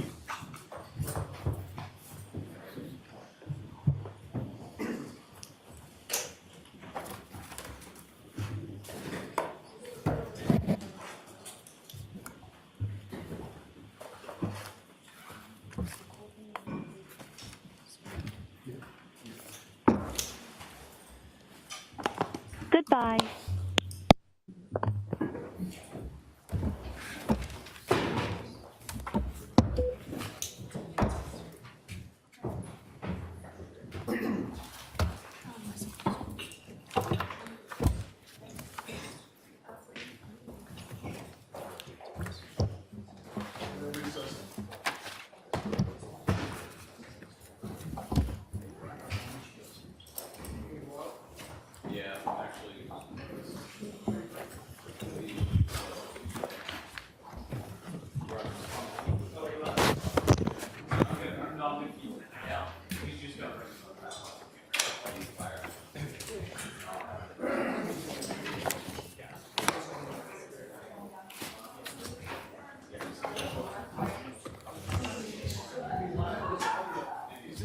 This audio still on?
executive session, you may be seated. All right, Mr. Alessi, let's go ahead and continue.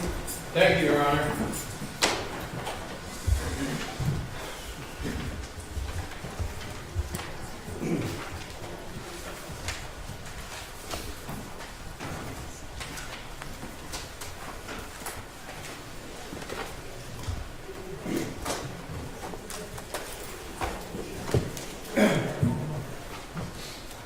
May it please the court, I first want to thank Your Honor for the generous amount of time you're No according need me. to thank me. Just go right ahead, sir.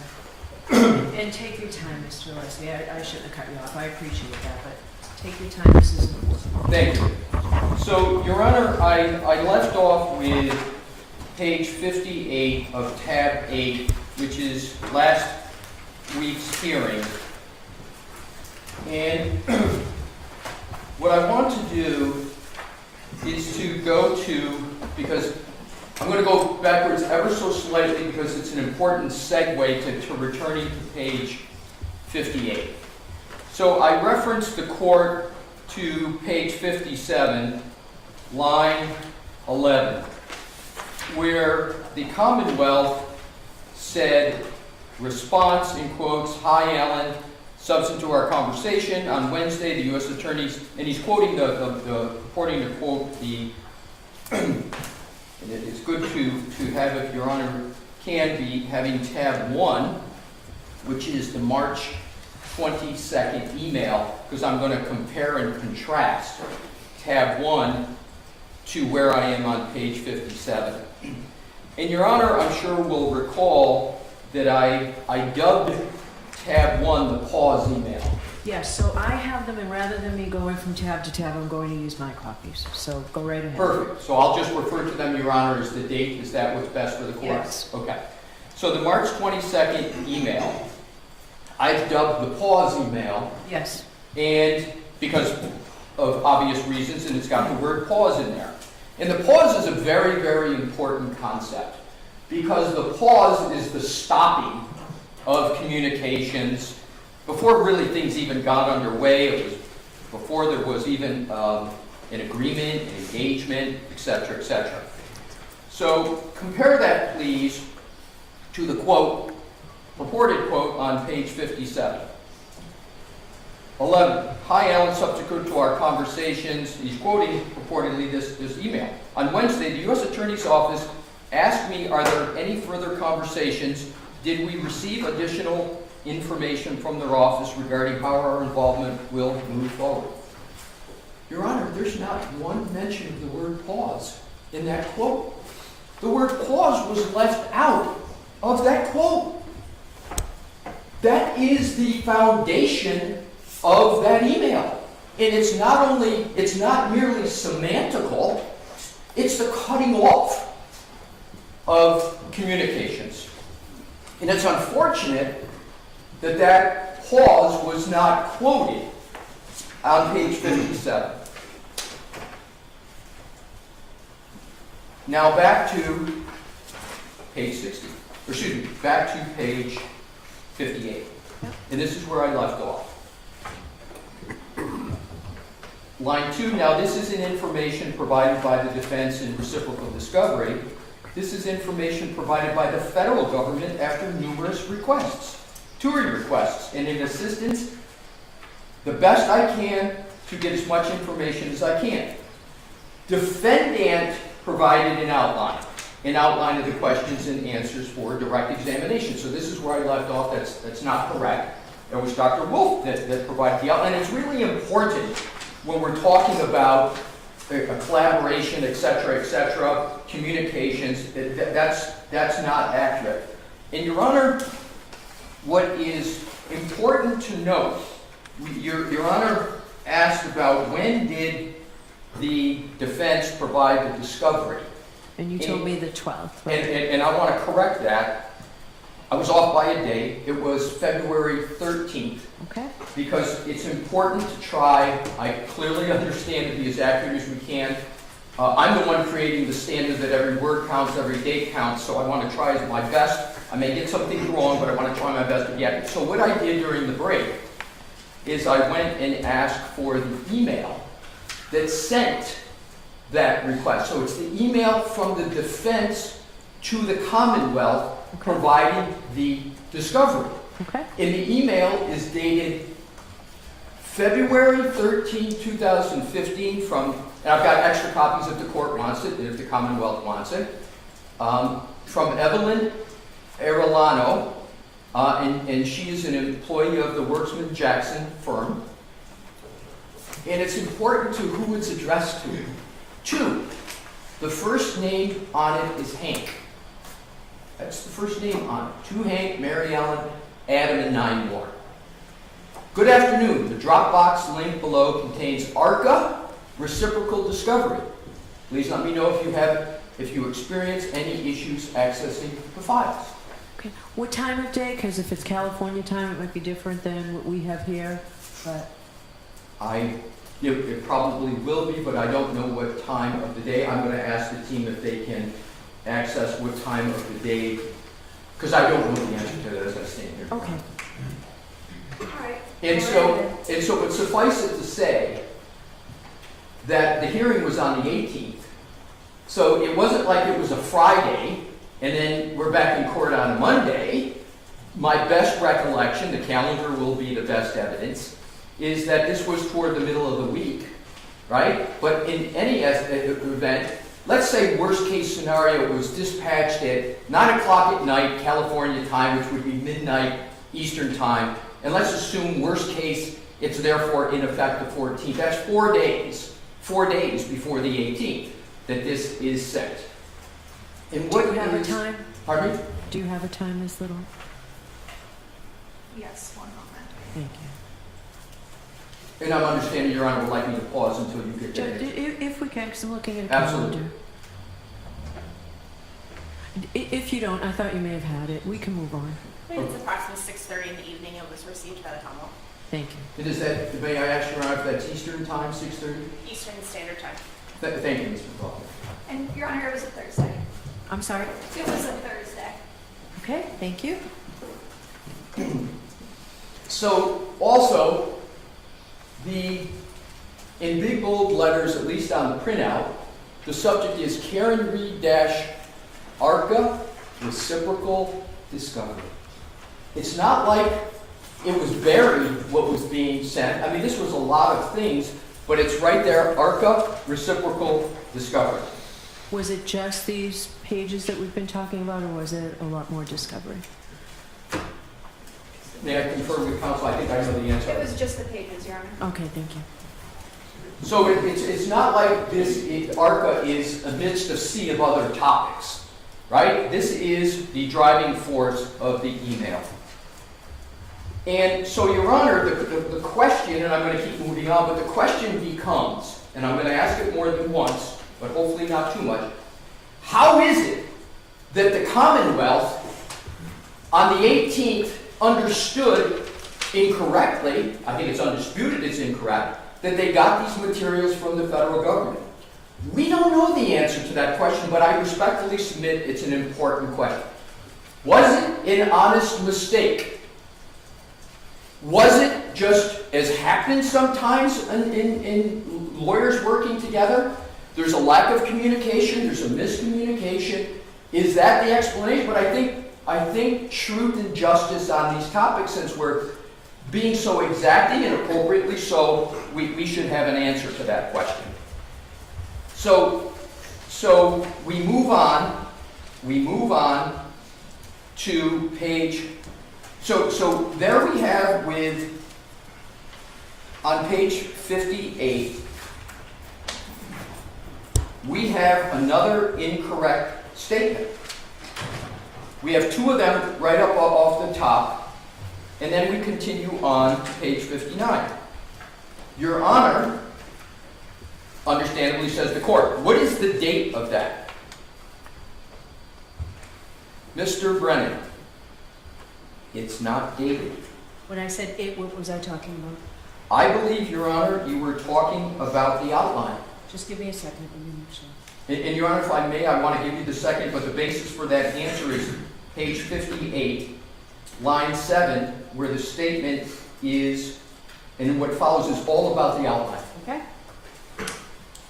So Your Honor, appropriately and understandably says, what's the date of that? Here's the answer Your Honor got. It's not dated. It's not dated. Now, let's please just go back to tab. We're talking about the outline. Let's go back to the outline.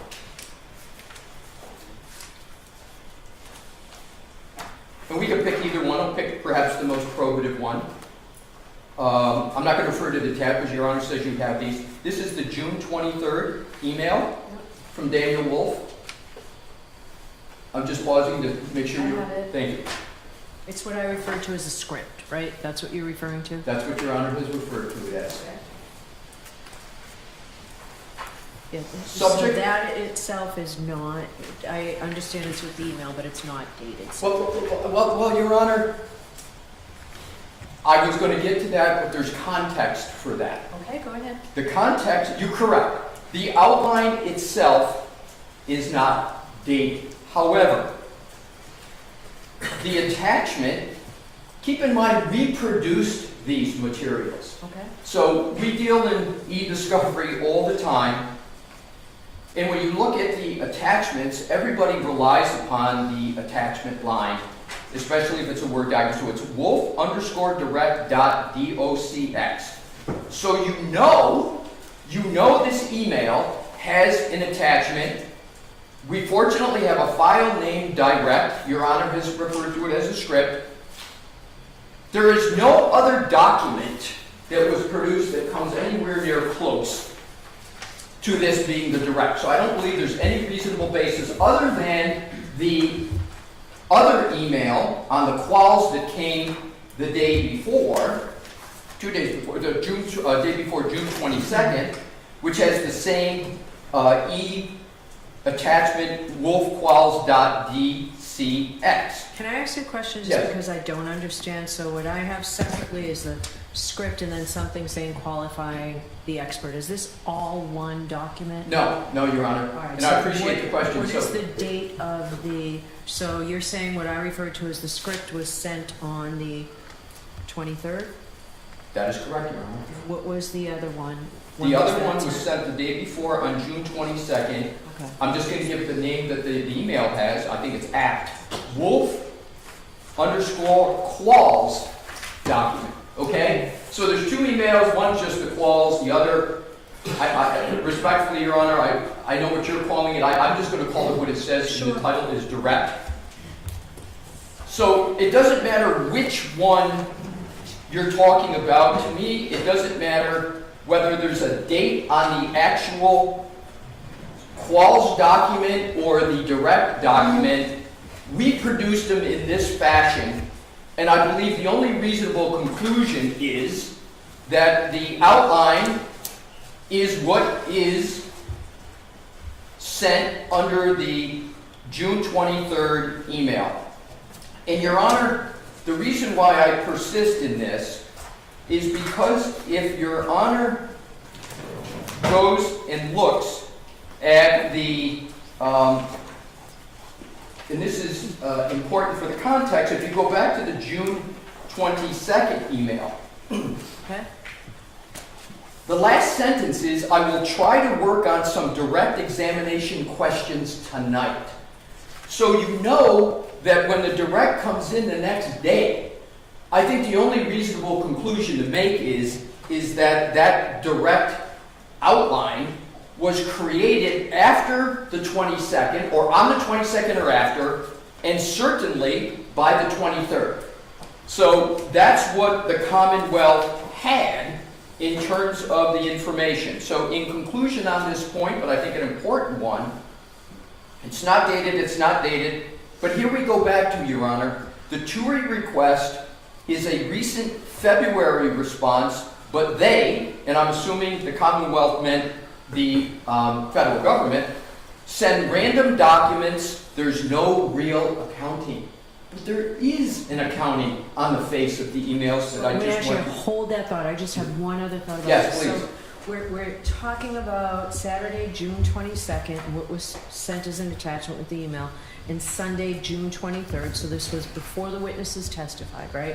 That's And you are correct. saying that this was disclosed prior to the February 18th hearing, but was this disclosed prior to the witnesses' testimony? The answer is no, Your Honor. All right. The That, I answer just is wanted no. to be clear, that's how I see it. I just wanted to give you the opportunity to tell me if that's not accurate. No, that's 100% accurate. Okay. And I'm going to get to that. To me, that's a Rule 14 issue, not a candor to the court issue. Okay? So now, if we could please go back to page 59. I'm there. Thank you. There's no real accounting. Now, I'm not saying that undermines the conclusions of ARCA. There's another okay, so to speak, with ARCA. Or I'm not saying they're not qualified witnesses, but it certainly shows some bias. I went over a lot less, blah, blah, blah, blah, blah. Now, here's the next one. Another comment. He's quoting, would it be fair to say, because you had a lot of nighttime visibility work, your cases frequently involve pedestrians? Now, and then yes, unfortunately, there is a direct correlation between the time of day and pedestrian facilities. Statistically speaking, most pedestrian facilities occur during the evening. Fatalities. I'm sorry, thank you. Fatalities occur during the evening and night hours. End of quote. And then the Commonwealth adds a commentary. That would have been nice to have. They had it. They had that. What's the objective evidence that they had it? I go back to the voir dire. They had it 4 months ago. 4 months before last Tuesday. They had it before we turned over the discovery. And what's the objective evidence that they had it? Is the voir dire of June 18, 2024 of Dr. Wolf that I referred to earlier, page 167, line 12. This is Dr. Wolf. Well, to give you an example of that, so I do a lot of nighttime visibility work where, for instance, let's say a pedestrian is coming down to the roadway, etc., etc. But that's not the end of it. They had it twice. So if we go to the direct testimony of Dr. Wolf that I referenced earlier, this is my passage, but I'm going to stick with, it's the date of June 24, 2024 of Dr. Wolf. Page 36-65. Okay. Line 22. This is Dr. Wolf's answer. Several hundred, period. As I mentioned earlier, you know a great deal of my work is in the field of lighting and visibility. Here comes the key points. So there is a direct correlation between time of day and pedestrian incidents. We see a rise in the evening and night hours just due to drivers having a difficult ability to try to perceive and recognize individuals. So I certainly see a lot of pedestrian collisions in my casework. There it is. I did see that. So let's go back. That's misstatement number 5. It would have been nice to have, I agree, it would have been, and you did. Twice. Next. Reading on the same page 16, he's quoted. So, my specialty in the area of lighting and human factors results in a lot of my cases involving pedestrians. That's the end of the quote, and then the Commonwealth takes on with a commentary. Pretty important stuff in this case. I agree, and you had it twice. And then he comments, if you don't want me to say this, that's fine, that's fine. Then the commentary from the Commonwealth. Shh. And I went back and watched the video. Shh. Don't tell them.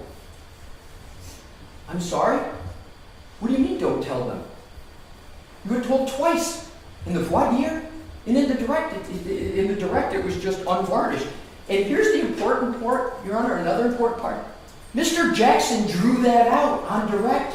Not only was he not shushing or hiding, It was Mr. Jackson's question that drew that out. So here you have Dr. Wolf trying to figure out, is this something that we should say? We're not. And honorably, Mr. Jackson, nope, we're going to hit it head on. Mr. Jackson draws it out, puts it right on the table.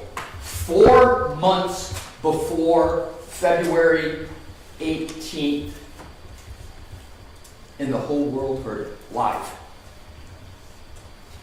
Next, if you could, Your Honor, please go to page 60.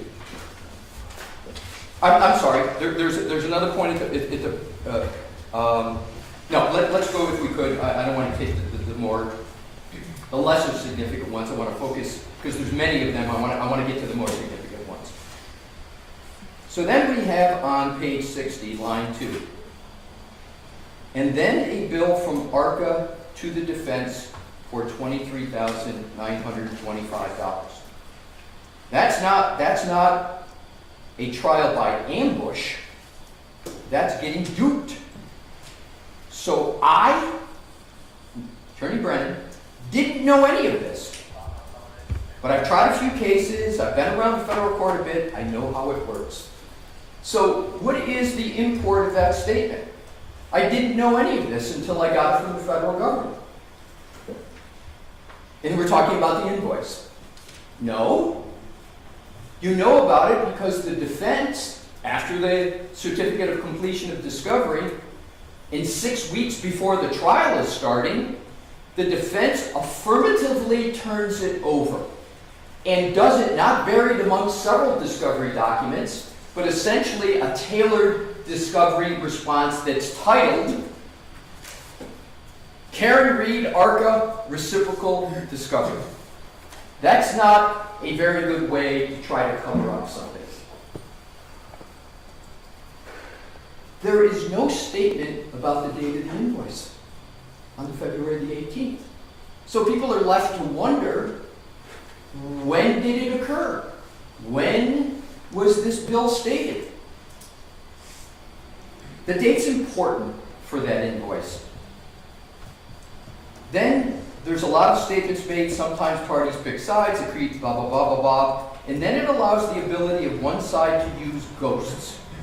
They create illusions and shields and say something's there and something's happening, a federal investigation, and this person, and then this happens. Your Honor, I think it's important for the defense to be allowed to speak to the very words that were used against us. Ghosts, illusions, shields. That's what we're accused of. I choose to try to comport myself and practice a certain way and give people a little bit of the benefit of the doubt. But if we're going to be talking about ghosts, illusions, and shields, I don't think it's the defense that's creating ghosts, illusions, and shields here. The illusion, and it's more than illusion, it's a statement of fact, is that all these documents came from the federal government. It's not an illusion, it's a statement of fact. Statement about federal investigations that were there. These are not ghosts. We're not creating it, but I'm not going to go any further on that topic. But the ghost word was used, in my view, the way I read it was, these topics we're making up, right? And we're hiding things, shield, right? We're shield, I interpret it as, you're preventing us from getting this information, defense. And this is 5 days after we had provided it. Next line. Page 60, line 13. I don't care if the ARCA witnesses testify at trial. I'm very pleased to hear that. I don't care about their opinions. I'm pleased to hear that too. But I care that it's unfair, imbalanced, and hidden. Hidden. And that is based upon the faulty premise that we didn't turn it over and the Commonwealth got it from the government. There's no other way to read it. And the Commonwealth, like the defense, is entitled to discovery. I agree with that. The Commonwealth is entitled to discovery, and you got it 5 days before February 18th. Now comes to the court. All right, I'm going to take a recess. And I certainly, Your Honor, am not going to be so officious as to even delve into why Your Honor wanted to take a recess. But I will tell you what I thought and what I believe occurred. Your Honor listened to a completely counterfactual rendition of some of the most important issues of the day and, frankly, of the moment in this trial. And the reason I got a little bit of an inkling is because what happened when the court came back. So what I concluded, after all of this and the court staying a break, is, after all of these inaccuracies and piling on of inaccuracy after inaccuracy, there's a cause and effect in my mind between the several and serial inaccuracies, the break right in the middle, and then the court comes back. And I understand, I don't really, and I'm going to get to this, see the justice in terms of this presentation to the facts. And that's what we're going to be talking about, facts and representation. So here's what the court says. After hearing all of this, and I want to underscore something, Your Honor, and I'm not going to get too lofty with due process and notice, but it's important to hit some of these points. All of these topics that were raised were not in a motion. They were not in an affidavit. And I've had this issue before with other motions under what's required in an affidavit. In this case? Or No, are I'm you saying talking generally, you've had this issue in other cases, or do you mean this other case? cases, other cases, Your Honor. With there not being an affidavit, right, where someone's got to be very, very careful about what they say. But in this information that Your Honor had to be subjected to was not in anything that we had notice of, these topics. We had no notice that this was coming. There was no affidavit that someone had to swear to that all of these facts were correct. And Your Honor takes the break, so we didn't get an opportunity to stand up and say, what I'm being given the very fulsome opportunity to say today. So Your Honor comes back. All right. So the Commonwealth just provided the court with information. And I don't even want to repeat these words because it almost pounds on to the prejudice to the defendant. But Your Honor well knows what Your Honor said. But it certainly had the words in there that were very, very difficult on the defense. And you say, so for that reason, right? So the Commonwealth just provided the court with information that causes me, and then it goes on. So it's clear that Your Honor was relying upon that information, which was only given verbally, right? And you say, so for that reason, I'm going to suspend today so that we meet again, and then the rest, so be back in here. Unfortunately, that's not the end of the prejudice. So what happens is, all of a sudden, and Your Honor basically said, and this is all so key, so you said, I'll see you in a week from today, and then Your Honor continued on page 61, line 12. And where Mr. Brennan, where the federal authorities have been kind enough in the past to allow me to have copies of everything, would you be kind enough to call over there and check with whomever you were dealing with so to see if I can, in fact, get a copy of everything that you just read? It was only then when the the reality hits that you're looking for the backup for what's being said. Up to this point, Your Honor's understanding, all of this came from the feds and the defendant didn't turn it over. So what does the Commonwealth do then? Does the Commonwealth stand up and say, whoa, wait a minute, I made a mistake. And Lord knows I've made mistakes before. They didn't stand up and say, a very significant mistake, my whole predicate for my whole presentation was, I had to even fight the feds to get this information. Lo and behold, I got it, and I've been duped, and I've been ambushed. Rather than saying that, and you know what, I don't even know if I would have had the courage to say it in open court, I might have asked for a sidebar and come up and said, Your Honor, my bad. This is that. But that didn't happen. So what did happen? The Commonwealth says I can, and there's a brief chronology I think Your Honor should be aware of. So the defense is still not able to get up, but the Commonwealth is continuing on. If I could add that right now, it will take me less than a minute. The court, okay. So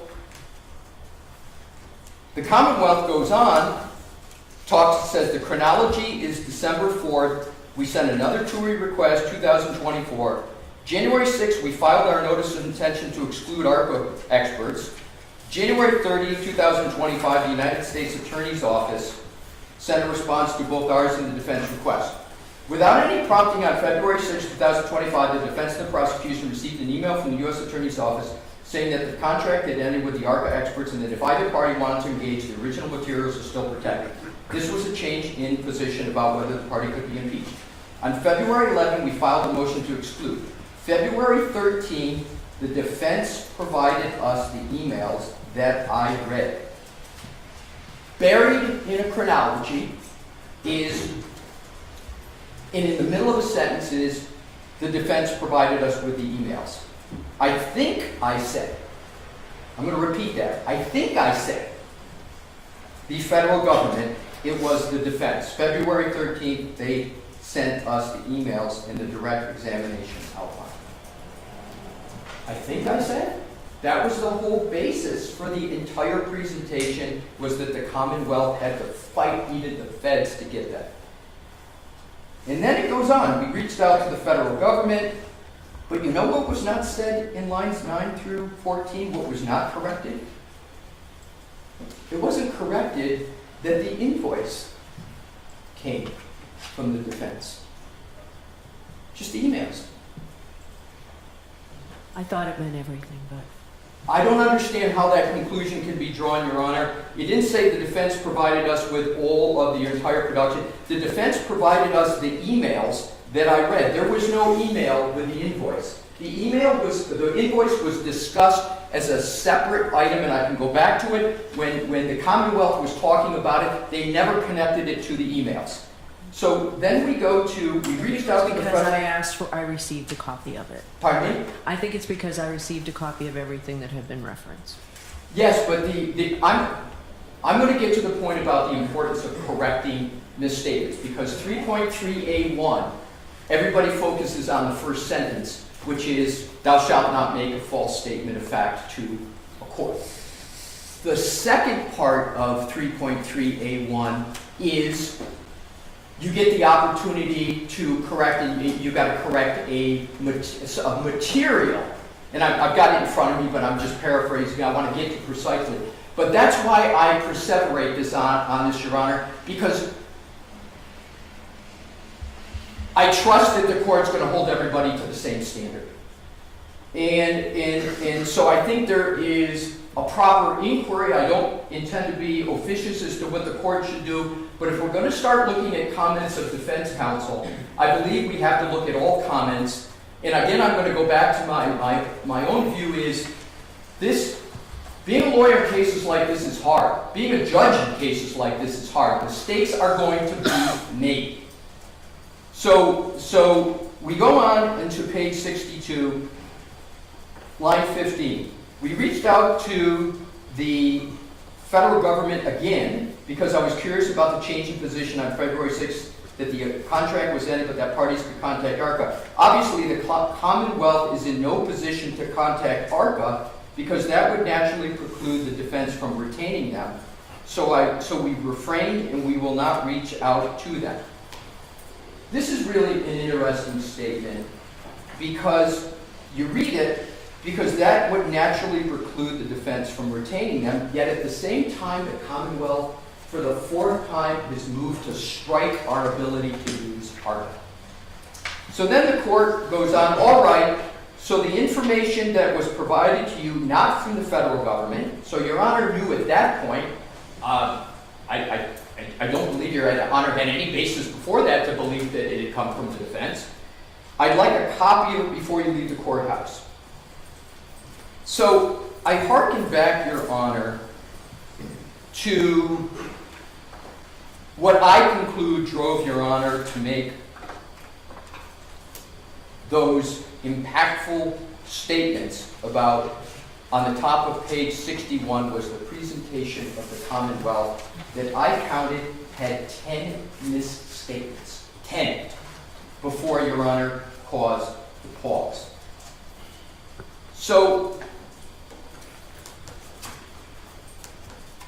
coming to what happened then. The Commonwealth, having not giving us notice that this was coming, these topics, not putting any of these statements in an affidavit, we didn't have the ability to stand up. But I will tell you this, Your Honor, I greatly appreciated the week that we got, because I do believe that Your Honor intended that counsel be given, defense counsel and defense, a fair opportunity to go look at this. And that's the way I'll speak for myself. That's the way I took it, and I appreciated that. Because that's allowed me to go spend the time that I spent to try to do my level best to give the court an accurate rendition of the fact, because as an officer of the court, I believe that is a sacrosanct duty. And in a matter where the very issue is, what are counsel saying to the court and is inaccurate, I wanted to make sure I could do the best I can. Now, I may have made a mistake here or there, but I just want, and today, but I want to make sure that I recognize Your Honors giving us that week, and we've tried to take the best opportunity for it. So what happens? What happens after these 10 misdirections? The court's comments go viral. And I'm not saying this for drama's sake. I'm saying this for what has impacted the defense 6 weeks before trial starts, while jury notices are out in the mail. Those words, based upon the misdirections that your court had to endure, have gone through, and I'll just name a few headlines in the Globe, the Herald, every TV outlet, social media exploded. And these are not trivial issues. And more than that, the veracity of counsel has been called into question. There's commentary of everybody about what's going to happen to certain members of the counsel's team, and whether it's intended or collateral damage. We've got the ARCA experts, which are key parts of our case. Their credibility is being pillared throughout the public domain. And this could have been avoided had there been an accurate recitation of what had occurred. And Your Honor, I don't know if this can be remedied. But it surely shouldn't have been exacerbated.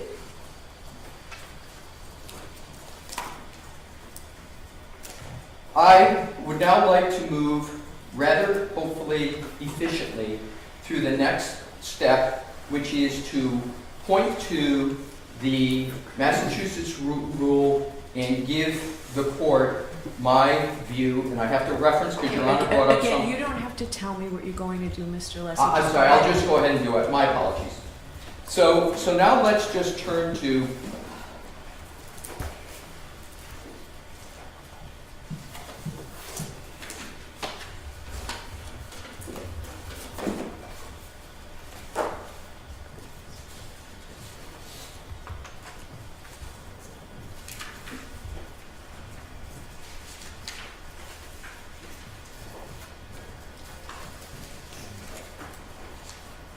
Model Rule 3.3A1. And this applies to every counsel in this room, of course. A lawyer shall not knowingly, so there's the adverb of the mens rea, knowingly, make a false statement of fact or law to a tribunal, or fail to correct a false statement of material fact or law previously made to the tribunal by the lawyer. So we all know the mens rea of knowingly. And this court knows it better than everybody, so I don't have to get into that. But in terms of make a false statement of fact or law to a tribunal, I don't see that on behalf of the defense, and I'm going to get to the new item of February 6th, because we haven't covered that. Your Honor brought that up today. But certainly with regard to the representations that I've gone through and the statements that were made, especially on June 10th, they were 100% true and accurate at that time. They were 100% true and accurate, and that's why I went through the notebook. Or fail to correct a false statement of material fact or law previously made to the tribunal by the lawyer. And there's no real time period that's given for the attorney. But here is something very important, Your Honor, and I'm going to parse the grammar because it's what you do in construing the statute. It says, or fail to correct a false statement of material fact or law previously made to the tribunal by the lawyer. So the is a definite article. So it's like an adjective, it's a definite article. Lawyer is the noun. The lawyer refers to the lawyer who is perhaps made a false statement of fact or law to a tribunal. So it's sort of like you make a misstatement, it happens, but you know, you got to correct them, right? And what they talk about is what do you have to correct? You have to correct a false statement, so it has to be false.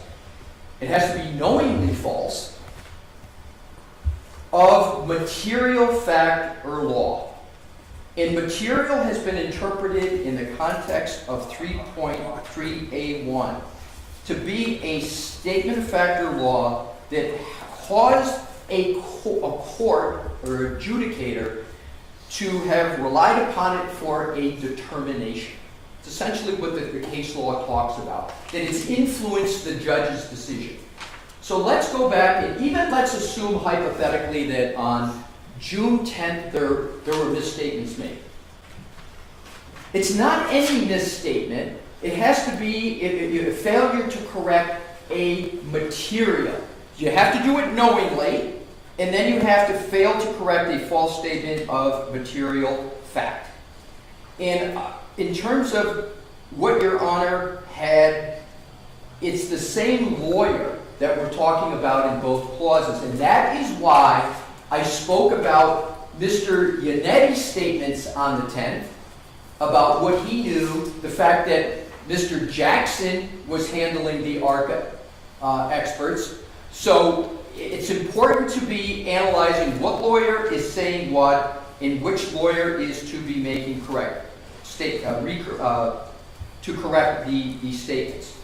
So I go to the analysis with regard to 3.3A1, and as I said, I'm keeping separate 3.3A1 from Rule 14 because they're different analyses, as the court knows. But I want to hit one of the most important ones first. So there's not a false statement of fact or law to the tribunal, and I will stand here as long as Your Honor needs if Your Honor feels differently based upon what I've said. Or fail to correct a false statement of material fact. So what I'd like to do, Your Honor, is now go to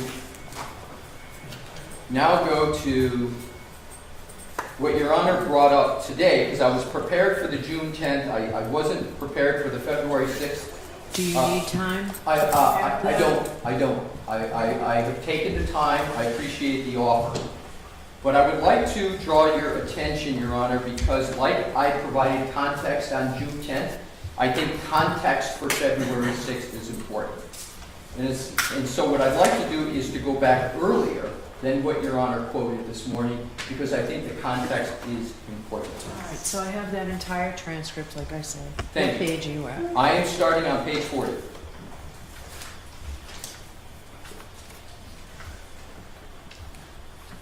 Okay. I start with line 1. Mr. Brennan, correct. I had a conversation with one of the two prosecutors I spoke to, and the only means of trying to obtain information they suggested was through a TUI request. I don't think it's the Commonwealth's obligation to seek discovery, part of Rule 14, but I wanted to assist the best I could, so I made an assented to request, and they responded with a letter. I think you received a copy of it. Do you mind if I share it with, no, okay, I received it, I sent a TUI response, essentially rejecting all of my requests on multiple grounds.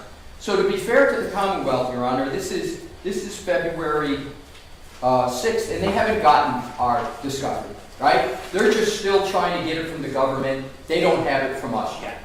The court, all right, can I get a copy of this? If not, I just need, and then Ms. Bugalton, you can retain that copy. Thank you. So I'm not going to stay here and read it right now, but all right, Mr. Brennan, of course. And so inevitably, I'm not making any motion right now, but I appreciate that as the proponent of the evidence, defense's obligation to give the Rule 14 discovery. I do not think, even despite their testimony, they've complied with Rule 14, and so the reason I forecast this was because I appreciate the April 1st trial date. If the defense, through no fault of their own, is unable to comply with the discovery, I think that we're entitled under Rule 14. I will at that point move to preclude the witnesses. So I think the important in this snapshot in time is all of the discussion that occurred on February 18th, and I'm going to underscore this. That presentation was not about the substance of what was in the email. The Commonwealth never had an issue with that. It was all about they had to get it from the federal government, and we didn't turn it over. Your Honor obviously has read the February 18th transcript. You can draw your own conclusions. But on February 18th, they were not on the issue of anything other than they thought that they didn't get the material from us. So now we continue on. The court. Move to exclude the witnesses? Mr. Brennan, yes. The court. What do you say, Mr. Jackson? Mr. Jackson, I don't want the witnesses excluded. What do you want me to say? The court. I asked you all to try and work out something. The original protective order permitted that we can do in court anything that would rule. I expect you to say something a little more than that because, and Mr. Jackson, well, I'll wait to get this motion. The court, all right. Last time, Mr. Jackson, let me put it this way. The court, hold on a second. Last time we did voir dire of these witnesses, it seemed to me that that was the logical conclusion. I'd be able to get both sides discovered. We did that. That seems like a logical alternative to the exclusion, right? Your Honor knows what you're doing here. I guess we can wait and see if I exclude it on a motion to exclude. It just makes sense to me to set that up now rather than wait. I don't know when they do that, when the Commonwealth, based on their witness list, recalls them is that when you want to exclude it, so I sort of expected the defense would have some suggestion. If you don't, you don't. Mr. Jackson, and this is the key context. I can tell you this, the Commonwealth has exactly, this is an interesting and sort of different set of witnesses. The Commonwealth is saying that pursuant to Rule 14 and, exclusion and preclusion of a witness is a punitive sanction for Rule 14 violations. Ms. Reed has not violated anything. Why should she be penalized when the Commonwealth has the exact same batch of information that we have about these witnesses? And there's more context to that. I understand the import of these words so far.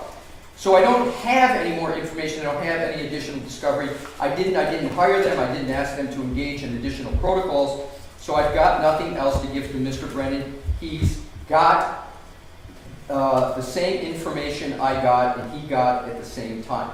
What Mr. Jackson is referring to here is the disclosures from the U.S. government, not the disclosures that were going to occur on February 12th and 13th when we would get the certificate. We had the certificate of completion of discovery. We had 30 days, technically, to turn it over, but it got turned over on the 12th. So then it continues on, is important, the court, if I don't exclude it with other side seeking a voir dire, we would not seek a voir dire because they're eminently qualified and there's no other discovery to give. They've provided. The federal authorities provided all the discovery that was attended to their analysis and testimony. So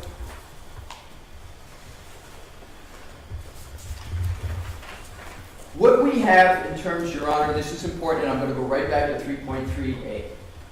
We have Ms. Little handling all the discovery. Mr. Jackson is not sorting through discovery, knowing what we got, not recalling what is in the possession from March 22nd, not recalling all of those items. That was Ms. Little's responsibility. So what happens? What happens is Ms. Little handles the production. goes back and does the diligence that she always does, takes all that material, sends it over to the Commonwealth.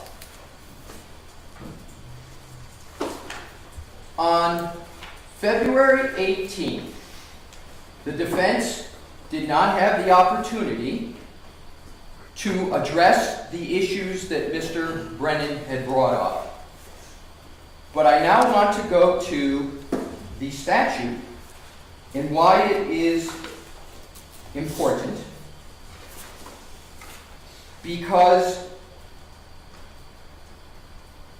the whole issue of discovery, the whole issue of batches of information was provided. And it was provided before, well before the 18th, before any of these issues came up. And Your Honor, respectfully, whatever the court may consider to have been an inaccurate statement, there is no knowing misstatement of fact. Mr. Jackson has never, I can tell you this from personal experience, I don't see him ever touch one item of discovery in terms of here's what we're going to collect, here's what we're going to turn over. Never have I seen it happen. I've spoken with him, he can speak for himself. That's not, so there's, even if you take any reading of February 6th, Mr. Jackson is focusing on and thinking the discovery is just what everybody has from the federal government. You've heard this many times. We can't produce more than the feds have, but we certainly, and I want to hit this head on, we certainly had those March 22nd, March 22nd, we had those emails at the time that statement was made. We had those. We had the direct. We had the clause. Not running away from that. But the question is, at the time Mr. Jackson made those statements, he's focusing on the government, and he's not knowingly saying in his mind, oh, well, I know we've got these emails from way back when, and so with regard to the shall not knowingly, there's no evidence of knowingly here, and I don't believe, respectfully, there can be an inference stated. When I've looked at every single case where the court can look at the circumstances, so knowingly is not merely a subjective question of what an attorney has. The court is entitled to look at the circumstances, and as the case law says, should make an objective determination on knowingly. But the cases, and I can give them to Your Honor, the cases are legion, that the court cannot draw an inference from no fact to conclude it was knowing. They got to have some basis, and I'll give you some examples. What happens is if, let's say somebody, one of the leading cases is, unfortunately, a woman attorney who was in a bad divorce. She had financial statements, and she made misstatements of fact about her financial statements. And then the question became, did she knowingly know it? And what the court did, and she said, no, I didn't know it, I didn't remember it, I was under psychological stress. And what the court did was they went and they looked at the circumstances and saw emails and conversations she had with her accountant, where she clearly knew about those statements, and she told the court she did. So there's an example of you've got to have circumstances that the court cannot just jump from a lawyer said this to it's knowingly without some basis. That's why the mens rea is there. So in turn, and that's the February 6th, respectfully, that's the only aspect, and I went through all the others, that even comes close to a false statement of fact by Mr. Yannetti or Mr. Jackson. In sum, Mr. Yannetti's statements on June 10th, all completely accurate. All completely accurate. Mr. Jackson's eliciting of the direct testimony at trial, when he asked, have I ever asked you specific, questions, etc., that's completely true because it was Dr. Wolf who sent the questions in. So we now are left with February 6th, and I've given you that construction of the statute. My last point, Your Honor, is going to go to the Rule 14, which is, and I'm going to spend a very short amount of time on this. Now that the Commonwealth knows that the discovery came from the defense, I want to go back to, please, the February 18th transcript, because I want to keep separate analytically the ARCA from defense counsel, because obviously for Ms. Reed is obviously very concerned about her defense counsel and her choice of counsel, which is going to be my last legal point. But in terms of what occurred, I want to go to and quote the Commonwealth on the transcript. I am on page 62, line 18. Obviously, and by the way, this is toward the very end of the 18. Obviously, the Commonwealth is in no position to contact, etc., etc. And what does that relate to? If Your Honor would go back to page 60, line 13. And it's a repeat, but I didn't get to the point here. I don't care if the ARCA witnesses testify at trial. I don't care about their opinions. But I care that it's unfair, imbalanced, and hidden, and the Commonwealth, like the defense, is entitled to discovery. Key line. So, if they can produce the discovery, I welcome ARCA. I want to repeat that. You don't need to. I'm sorry. Okay. So, my point is, we produced the discovery. Why is there still an issue with ARCA? These aren't my words. So, I want to cover, before I get to the Sixth Amendment issues, the point that ARCA should be allowed to testify. We've complied with our Rule 14 obligations. There's no prejudice. They have the discovery. They've obviously had from the government a long time everything about ARCA. So I want to touch that base to make sure that either intended or collateral damage, that ARCA still gets to testify, because it's a key part of the defense here. Now to the Sixth Amendment. The United States Supreme Court has held repeatedly that a defendant's Sixth Amendment right to defense counsel of their choice is a root basis of the Sixth Amendment. Is it an absolute right? No, Your Honor. If counsel does something so egregious, does it correct it?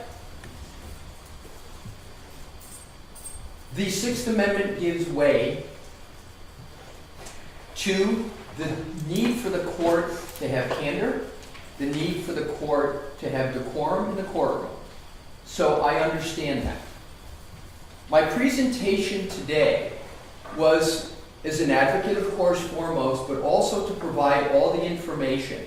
So when Your Honor balances that sacrosanct Sixth Amendment right with whether or not there has been such a level of conduct that can be diluted or trumped. And I give Your Honor United States versus Gonzalez-Lopez, 548 U.S. 140, 2006. And in that case, there was violations of the local rule. And the court, and the court struck their counsel for that. And the U.S. Supreme counsel pro hoc vice, or was that not? I'm going to get to that. The answer is the counsel. I want to be assured my answer. Yes, and I'm going to read my conclusion because it doesn't say pro hoc vice, but I'm going to read you a part of it. It says, during the hearing, however, the magistrate judge revoked Lowe's, that's the attorney, provisional acceptance. So I believe that's the parlance of pro hoc vice, but Your Honor, I'm pretty sure, but I'm not 100% sure. And then the following week, et cetera, and then the revocation occurred. And yes, it was. So the Supreme Court holding, government conceded that Gonzalez's Sixth Amendment right was violated below, where the court denied pro hoc vice admission based on perceived violations of a local court rule. All right, so pro hoc vice was not permitted in, it wasn't a revocation of pro hoc vice, there's a difference. There is a difference, and both occurred in this case. Okay. There was both. Good point, both. So, Your Honor, and there are other cases when you have the Sixth Amendment, the fact that someone is pro hoc vice status is not the determining factor. The Sixth Amendment, in terms of legal dignity, is way up here, and then the pro hoc and the local rules are down here. It's only when the violations that undergird the pro hoc vice get repetitive, get more than repetitive, but go to things that are done that aren't corrected. And the issues that I've seen in my research, Your Honor, is that they have to be so, the violations have to drive so much to the core issues in the case. It's like suborning perjury, putting people on the stand when they know they're wrong, literally having objective evidence that counsel had a document in their hands, almost literally at the same time they're telling the court they don't have it. It has to be that severity to trump the Sixth Amendment. And why is that, Your Honor? Because the court has alternative remedies for if they really think that is happening. And that is going to be my last point on the Sixth Amendment. The case law is replete with the trial court having to be careful that whatever they do, even if they believe there's a basis for some sanctions, that the court look to do them post-trial so that there is not, for the trial, the bleeding in of those issues into pretrial matters. And the case law, there's a mention of that all the time. It encourages the trial courts to make sure that they're very, very sensitive to that issue. I don't think the courts are being all that sensitive and empathetic to the lawyers, but I think what they're doing is appropriately trying to make sure the defendant gets a fair trial, right? And the defendant is not adversely affected by whatever the counsel may or may not have done. But I want to be very careful and clear, Your Honor. I'm not saying that is sort of like mitigation. I'm saying, importantly, the time I spent that there was not these violations. If any occurred, they were corrected. And on Rule 14, there's no prejudice. And therefore, I conclude, Your Honor, and I would urge the court. What happened on February 18th, there were some misstatements, and they weren't cured. I don't want this to turn into, and I'm not making this argument, I'm not making an equivalence argument. I'm not saying, okay, now let's turn to the Commonwealth. To the contrary, Your Honor, and I hope I provided a factual and legal basis. I don't want any of this to continue. I don't want scrutiny of the Commonwealth statements on February 18th unless there's going to be continued scrutiny of the defense counsel. And I don't say it as a camouflage or a shield. We've got a lot to do between now and April 1st. The last thing I'm sure the court wants or anybody wants is to have something happen where that date can't be met because of whatever actions come out of this. My hope is that we all understand we make mistakes. Mistakes have been made clearly by both parties, and I would urge that the parties, not talking about the court, the parties take a breath, a deep breath, and focus on the matters that are important, which is how can we prepare to make sure that the presentations to the jury are candid, truthful, and most importantly, effective so that jury can make the best decision. There's a lot at stake here. The issues are momentous, and that is the focus of the defense. And I, again, conclude, but I would ask that I have, if anything said, if Your Honor has any concerns, I would really appreciate hearing them so I can take them on Mr. Jackson, Mr. Urnetti, any questions Your Honor has, I would greatly appreciate it, my presentation notwithstanding. If there's still concerns with the court, we will take them on as best we can, and certainly candidly.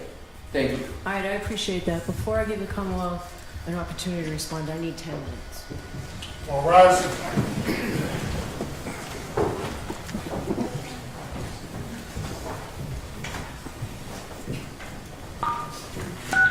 You are muted.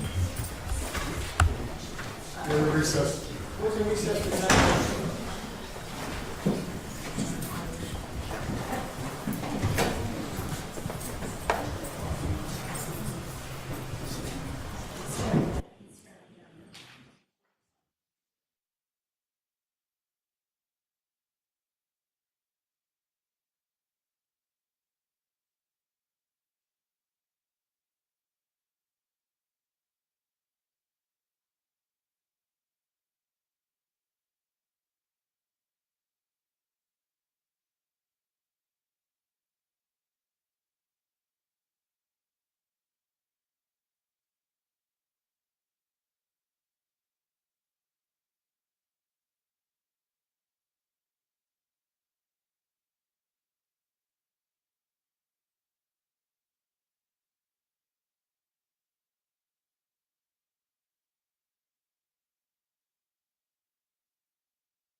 seated.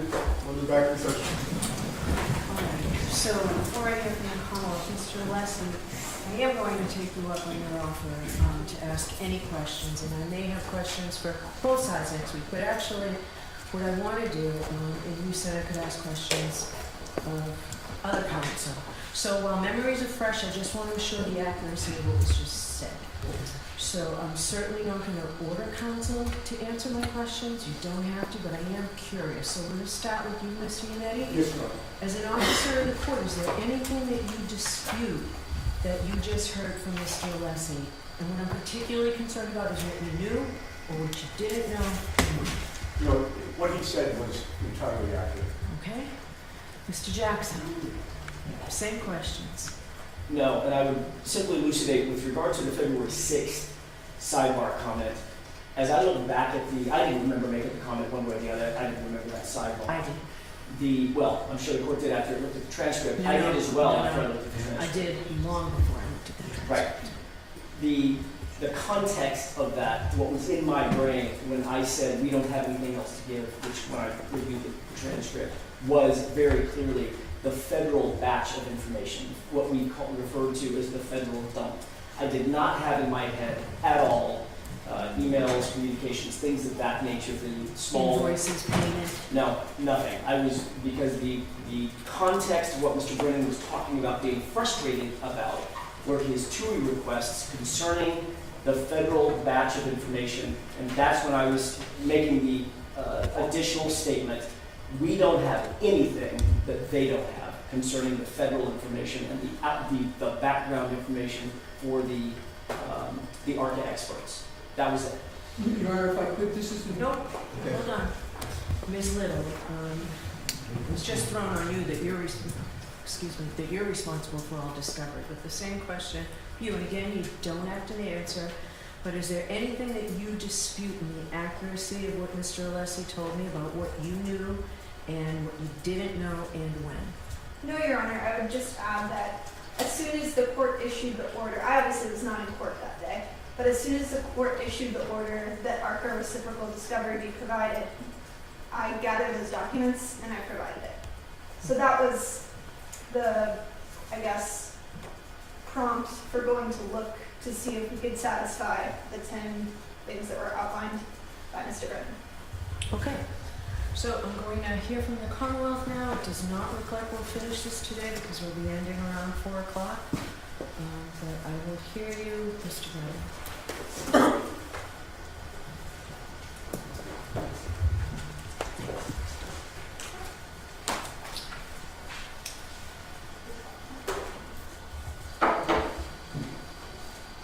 Attorney Alessi ended his argument talking about the Sixth Amendment and discounting repeated or repetitive violations.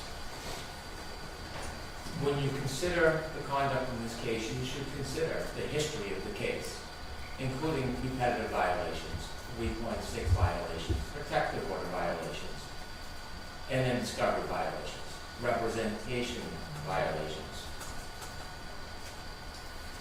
The defense in the first trial attempted and successfully did portray ARCA witnesses as wholly independent, presented themselves as oblivious to the nuances of ARCA, left the impression that there was no compensation, no bias, no collaboration. They postured the information that they gave in advance of the second trial, and I'm going to get to the timing of that. But it ignores entirely withholding this information before the first trial. The defendant presumed innocent has a right to a fair trial, and so do the people of the Commonwealth. It is clear from a reading of the transcripts and the records and the posturing materials that there was information that showed that ARCA was not wholly independent. It's information that was known to the defense, and for whatever reason, perhaps a strategic advantage was not provided to the Commonwealth, the court, nor the jury. Mr. Attorney Alessi talks about the Gonzalez case. In that case, there was one attorney to cross-examine a witness, which is protocol, another attorney passed a note, a minor violation of a court procedure. That is like a raindrop in a hurricane. We have a code of ethics and rules to ensure a fair trial for everybody, both sides. Coming in at the last hour and provide information when the avalanche started is not enough. This isn't just about Rule 14. My effort with the ARCA witnesses from the beginning, and I've been clear and consistent, is not to preclude them. It is to get fair discovery that we're entitled to. I did not know before a few weeks ago what the defense had known. I did not know that there was conversations and efforts made between them and then inevitably compensation paid. I didn't know that, but I certainly suspected it. I saw Your Honor's questions before voir dire, during voir dire, after voir dire. I remember the conversations at the sidewalk. And those questions were right to the point. And when we were sidebar, I specifically mentioned, I don't know, a voir dire is inconsequential. I don't know what to ask. I can't send them back home to get their records or their emails or any billing. All of that was denounced. All of that was portrayed as baseless. But the court had questions. I had many of the same questions. It is not a surprise that we start to scratch off the tip of the iceberg. It is not complete. There is a murky relationship between the defense and the United States Attorney's Office relative to these ARCA witnesses, and there is a very unclear relationship as we stand here right now between the history of interaction between the defense and these ARCA witnesses. You can see from the emails, while there is some information provided, there are gaps. There are enormous gaps in time. The pause moment on March 24th and then reinitiating on May 5th, where ARCA is actually billing the defense for their works before the voir dire. There had to have been communication between that time that rekindled this relationship. There are two requests that are mentioned in the emails. We didn't get all of those responses.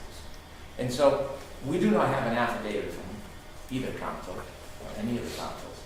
We did not hear a word from any of them. According to Mr. Alessi, what you should do, what the court should do, is go to the federal government and ask So questions. just to be clear, I am not having ex parte communications with anyone about this case. So I'm totally rejecting your request that I do that, Mr. Alessi. It wasn't a request, Your Honor. You suggested that I called. No, I said if Your Honor wanted to do that. I didn't suggest that Your Honor.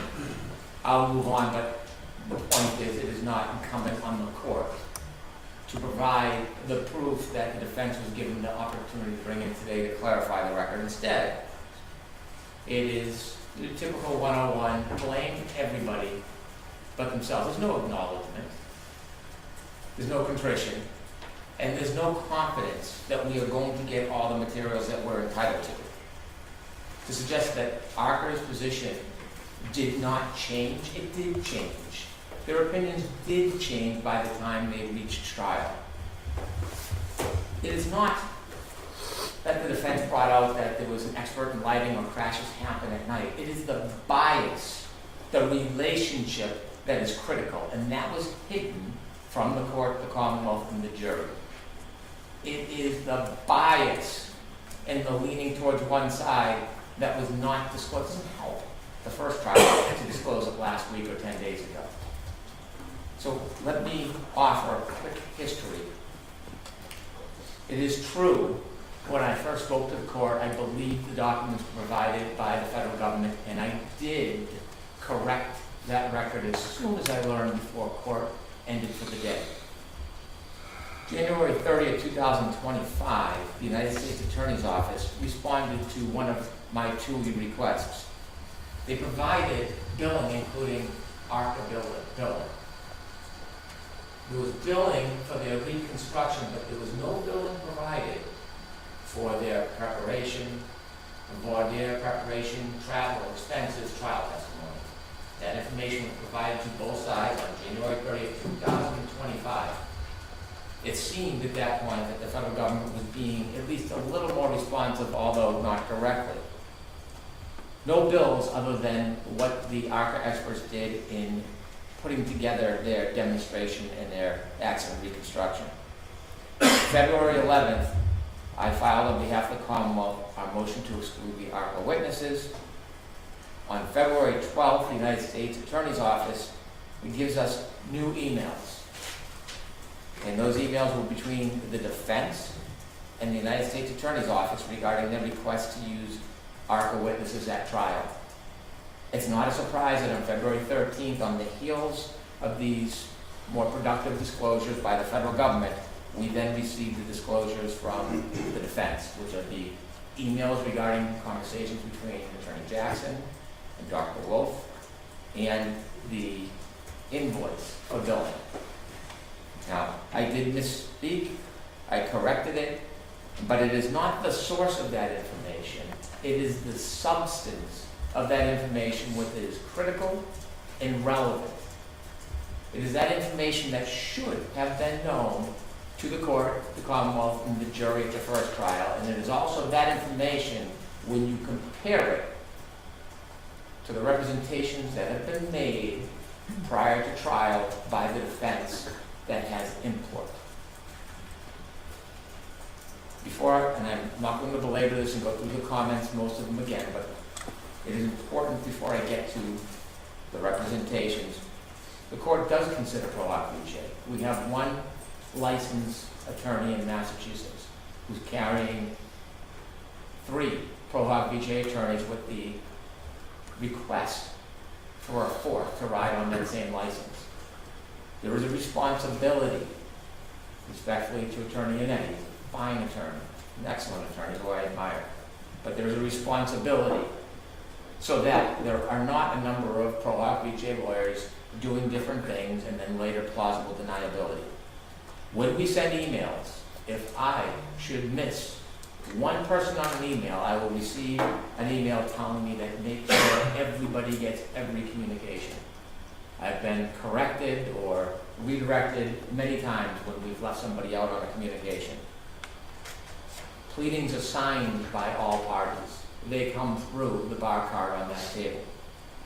And so to try to parse or mince or put a slight on words to suggest that things are done independently and there's no responsibility for the defense when a representation is made that's inaccurate isn't enough. It doesn't assure that in the future it won't continue. Now, Mr. Alessi said there were rules of the road. This was before his time and mine, but I've read the discovery. There were no rules of the road. There was a protective order. And the protective order was clear that there was no discussion outside of court about the federal material. And there was nothing in the protective order or direction from the U.S. Attorney's Office that the Commonwealth had any right or privilege to contact any witnesses. Everything is done by the book, by regulation, through 2 requests. So I have to say, I've never seen the protective order. I received a stack of discovery that the federal authorities were kind enough to get to me in advance of trial last time, because Mr. Jackson had told me he understood that I was operating from a place that I didn't have enough knowledge, essentially, of what was going on. So I received those 3,000 pages plus. I did not receive a protective order. I don't know that I'm entitled to it, but it would be helpful. I don't want to take it if I'm not entitled to it. I don't know what the parameters are.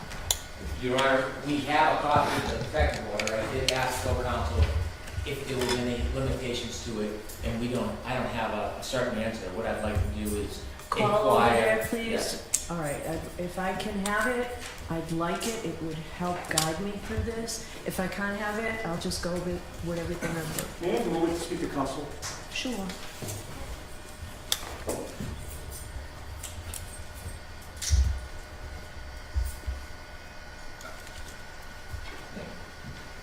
Thank you, Mark. I'll need to call the United States Attorney's Office and get an answer from the court. All right, I appreciate that. Sorry to interrupt. And so the portrayal that there was a rules of the road, there was no such rules of the road. Neither Attorney Lally or McLaughlin ever contacted any witnesses directly because they understood that that was precluded. And so there was not an opportunity to call or discuss or have conversations, share direct examinations, or have emails with these witnesses. In fact, it's underscored, isn't it, by the emails that we received where Dr. Wolf replies on the 24th saying U.S. Attorney's Office essentially told them to hold off on communications. It doesn't seem like that would be a very clear rule of the road to have independent conversation with these witnesses and then be cautioned that that no longer was viable. And so inevitably, it was the understanding that nobody would be speaking to the witnesses. And I did see in the transcript, in the voir dire, where it was asked, were you available to the Commonwealth? And the witness said yes. I don't know any basis whatsoever for the witness to suggest that there was any invitation to speak to them. And so what we have is we have witnesses that were wholly portrayed as independent. When we look at the testimony, it was represented many times in court, leaving the impression that the defense had no access and no special relationship with the ARCA witnesses. On June 5th, 2024, day 26 of trial. What date? Day 26 You of know trial. that, but what date? June 5th, 2024. Discussing scheduling and voir dire hearings, the defense said, I provided everything we have. I can't make up discovery. I mean, I got a report. And everybody in this group knows why I can't provide additional discovery for ARCA. Everybody knows they've got what I've got. Your Honor asked, I haven't. If you can't, that's fine. So not everybody knows, and I make those decisions. Response, certainly, certainly. You're the one who needs to know, and I thought you knew. The federal authorities will not allow me to interview or ask for additional information from anybody in their world. So I have nothing. I've got a report. He's got the report. That's it. I'm going to start asking questions on the report. That's it. He can cross the report. So as many times as he says, I don't know what they're going to testify to. Yes, you do, because they're going to testify to the contents of the report. And those are definitely questions I'm going to ask, so I've got clean hands. All right, so you're reading from a transcript. As you know, there are dozens of transcripts. What's the volume number? There's Dave, I'm sorry. What's the volume number and the page number? Day 26 of trial, page 248 to 250. I will get a volume number for the court. That's okay. This seems to directly contradict the theory that Attorney Alessi has been promoting today of the rules of the road. This does not suggest that ARCA is open for business and private discussion and consultation and payment. It says the opposite. It says the opposite. The federal authorities will not allow me to interview or ask for additional information from anybody in their world, so I have nothing. And so this presentation today by Attorney Alessi, suggesting somehow that this was open and notorious, is not backed up by the defense attorneys themselves. The June 10th hearing, we've already been through it. I won't repeat it, but those comments are important. I think what stands out about the prior hearings, and I say that I think that there's a murky relationship that we have not done more than scratch the surface of, is Your Honor may remember that the defense noticed 3 experts in ARCA, including Mr. Klein. When we get to June 10th, Your Honor is asking, regarding the 3 experts from ARCA, and this is June 10, 2024, trial transcript 28. Hold on one second, let me grab that.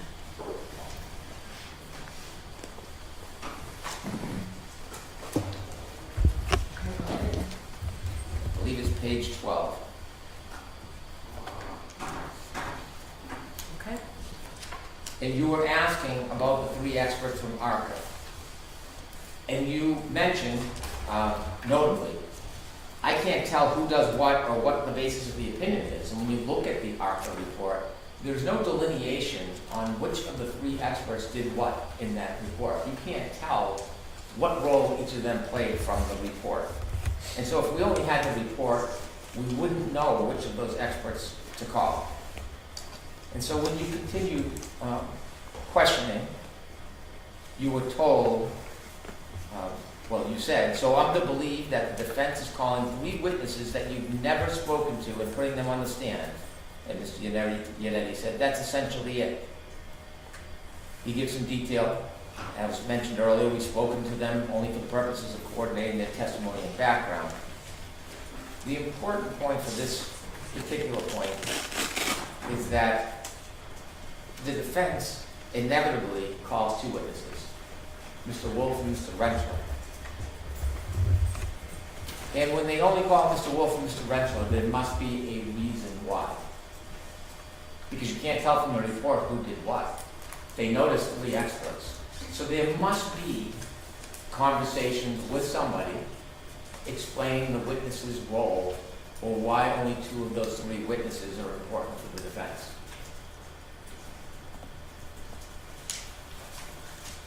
And so it is clear from the absence of information, there are much more communications that are expected to be in existence that have not been provided.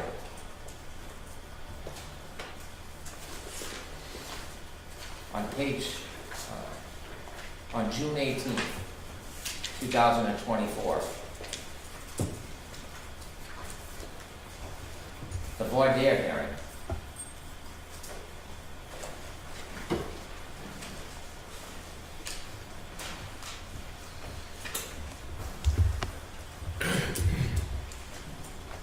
The court asks, well, I thought that you would help. I've got the transcript. What page you want?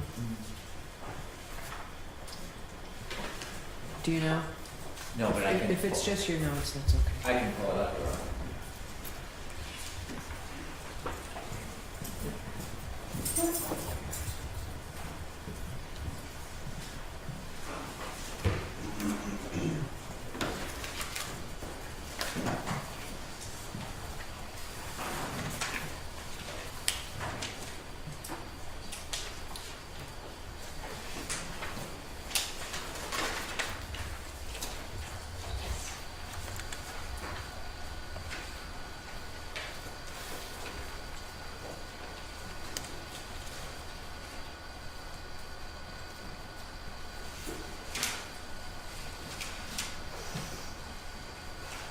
Page 4, line 11, the court asks, so the understanding of the voir dire is that this is for the Commonwealth's motion to exclude this testimony. All right, that's what we're here for, the Rule 14 violation.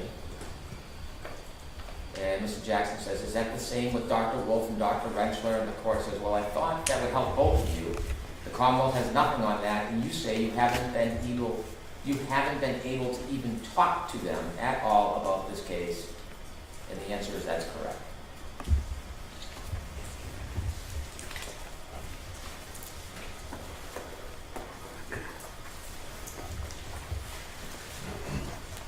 Now, refraining from my opinion and characterizations, unlike the defense, I think that the transcript speaks for itself. I'll let it speak for itself.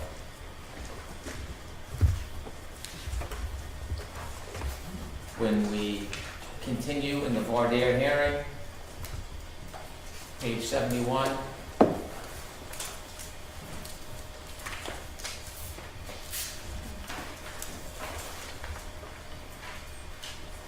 Okay.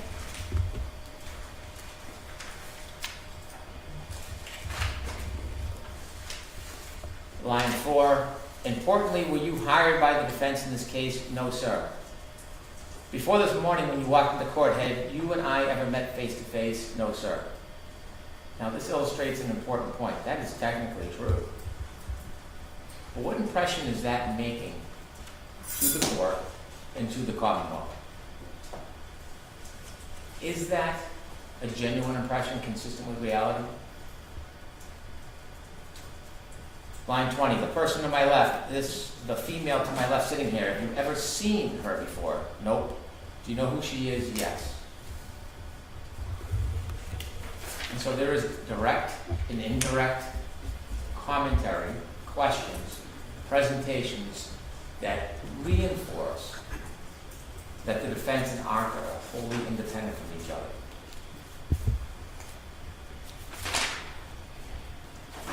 This is also consistent with their representations regarding payment. There are questions voir dire, and at trial about whether or not the witnesses were ever paid. It may be technically true they were not paid at the time they were asked the questions, but if there is an expectation of payment, it is a promise, reward, and inducement. It can show bias. There's nothing wrong with paying an expert. There's nothing wrong with going over a direct examination with an expert. There is nothing wrong with talking about particular questions with an expert. But when these experts are being portrayed a certain way, that they're independent, that there is no evidence or information about them, then it is not a fair representation. It is not an honest representation.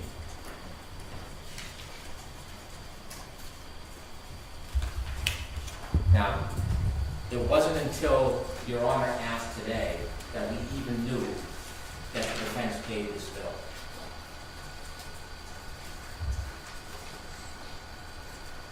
When you look at the bill, there's some things that stand out. There's a tax ID number, an invoice dated July 12, 2024. It's addressed to... Hold on one second, please.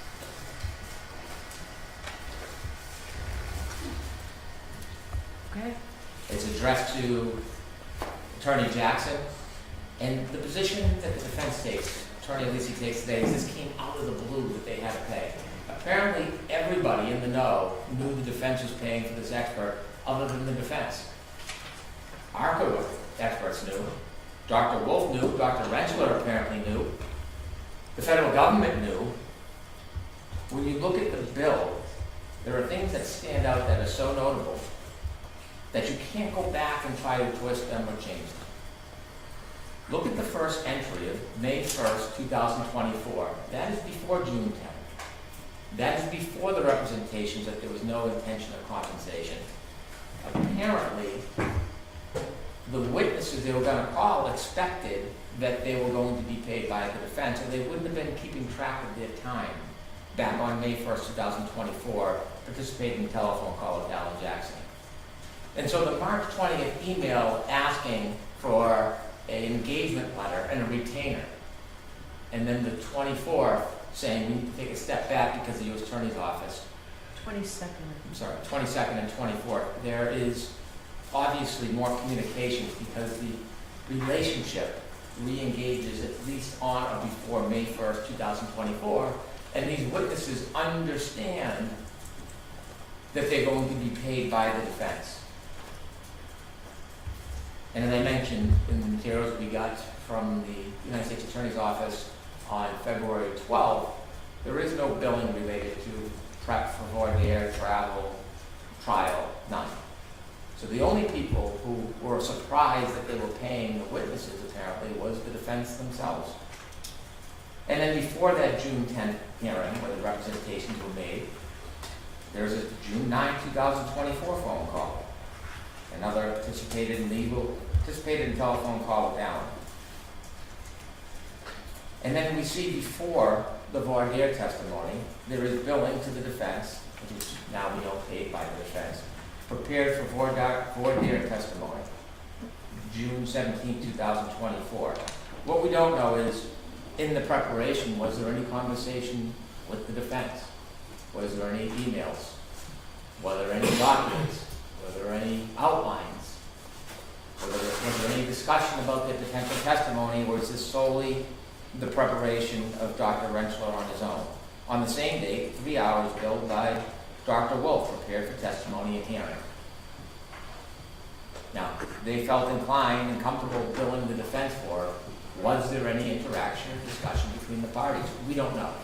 This was the time that the court gave the defense an opportunity to bring in their product, their receipts, the emails, to elucidate, illustrate, demonstrate, prove what the relationship was. We don't have anything. We have nothing more than we did last week. On June 18, 2024, a round trip to Norfolk Superior Court by Dr. Rentschler, and also separately for his testimony, 8 hours billed, 12 hours for Dr. Wolf billed to the defense. June 21st, Dr. Rentschler prepares for his trial testimony, bills the defense, 5 hours. Again, we have no idea if that includes in any way correspondence, communication, interaction with the defense. June 21st, Dr. Wolf, the same, prepares for trial, 6 hours.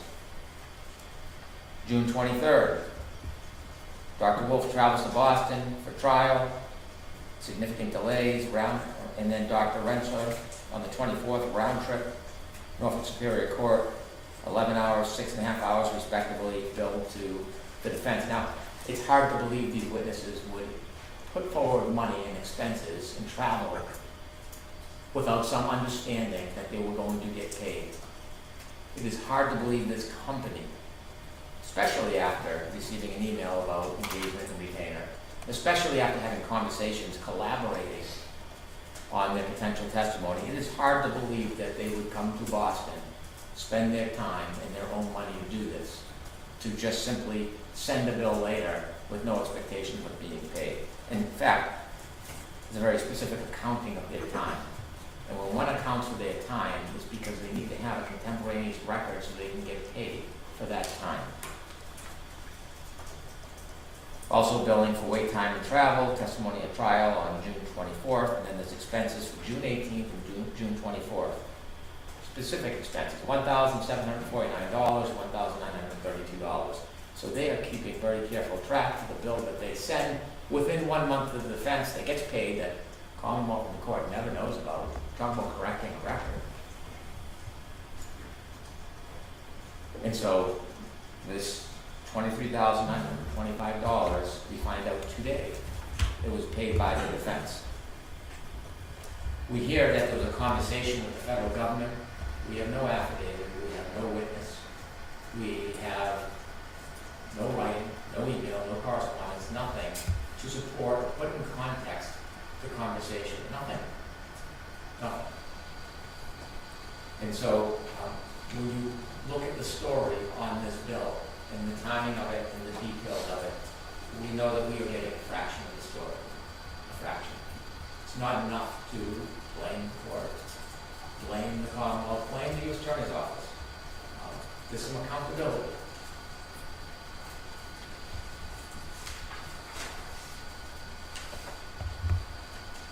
In addition, when we look at the totality of representations made in court, we also, at some point, are going to address the Commonwealth's position of violations of 3.6, self-promotion. It's interesting that after the last court hearing, well-known reporter, very reputable reporter, Christine Rex, asks Mr. Jackson about paying the bill. And what I'd suggest, more 3.6 activity. Quote, no, of course not. That was the position last week.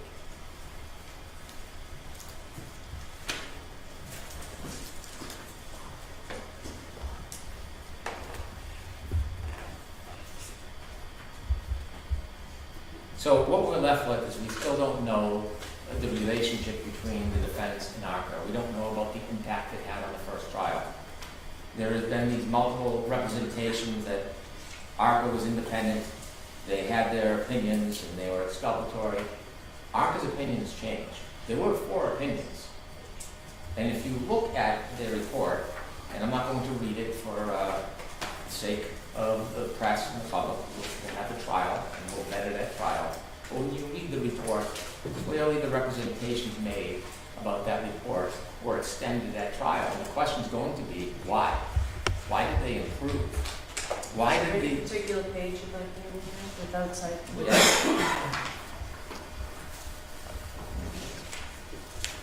If you look at the first page. Yes. Yeah, You don't have to read any of it, you just tell me the paragraph.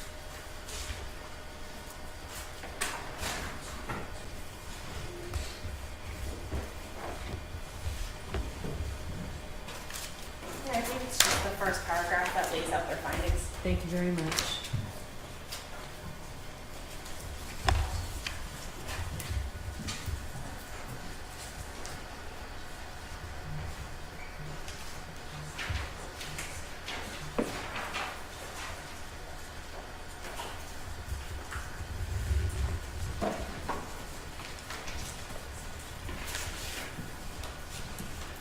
And actually, particularly note number 4, and both publicly, repetitively, but also at trial, the parameters of that were extended substantially.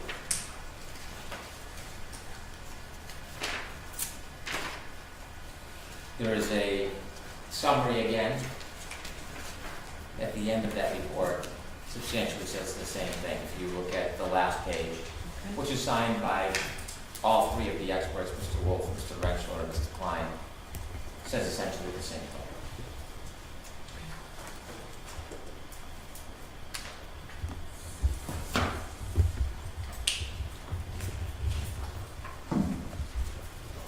So we would be oblivious if we stood here and said that the relationship between the defense and the experts, there was no relevance to bias or motive or desire to please, because clearly there is a change, there's an expectation of payment, there's communication, and to suggest that an outline was provided so close to the testimony, therefore it shouldn't have been shared, it isn't just what's in that outline. It's the fact that they have the relationship. Attorney Jackson may have brought out that accidents happen often at night. It's not the point. The point that the ARCA witness is willing to forego that information as a benefit to the defense. That is the heart of what is missing and what is hidden. And so there are a number of instances, 3 of them, in the outline where the ARCA clearly is trying to accommodate the defense. And by representing to the court that there is no relationship, the hands are clean, they have no information, is not only not accurate, it is misleading and unfair. So we know there is more. The question is, will we get it before trial? I have another TUI letter going out this week. I don't know how long it will take to respond to it, and the TUI letter is not going to be thorough or complete. It's just not the way TUI works. And so we are in the same spot. Well, actually, we're in a better spot. We know now about the relationship. We know about the potential bias. We know about the payments, but we don't know the full scope of it. And so we are entitled to that information. We don't know what conversations and communications the defense had with the ARC experts that the federal government doesn't know about.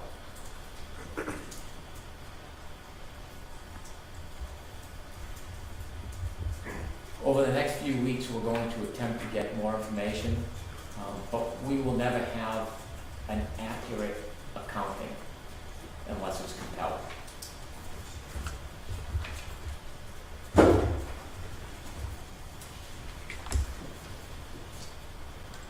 Your Honor has mentioned the sidebar. Which one? The most recent one. Okay.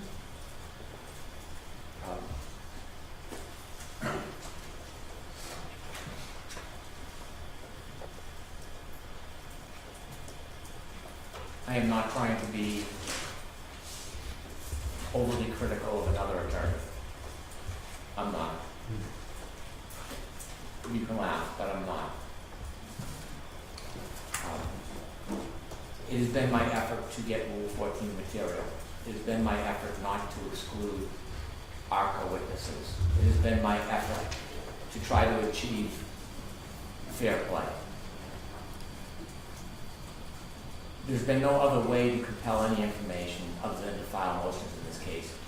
And it is not incumbent on the government to fight for this information. We're entitled to it. We're entitled to it.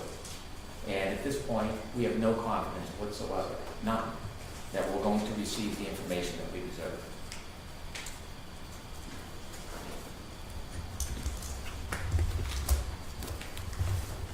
All right, thank you. Mr. Alessi, very briefly, if you have something. Yes, thank you, Your Honor. I'll be very brief. And I hope we get an opportunity to have a more fulsome response, but I'm going to be very brief on the key points.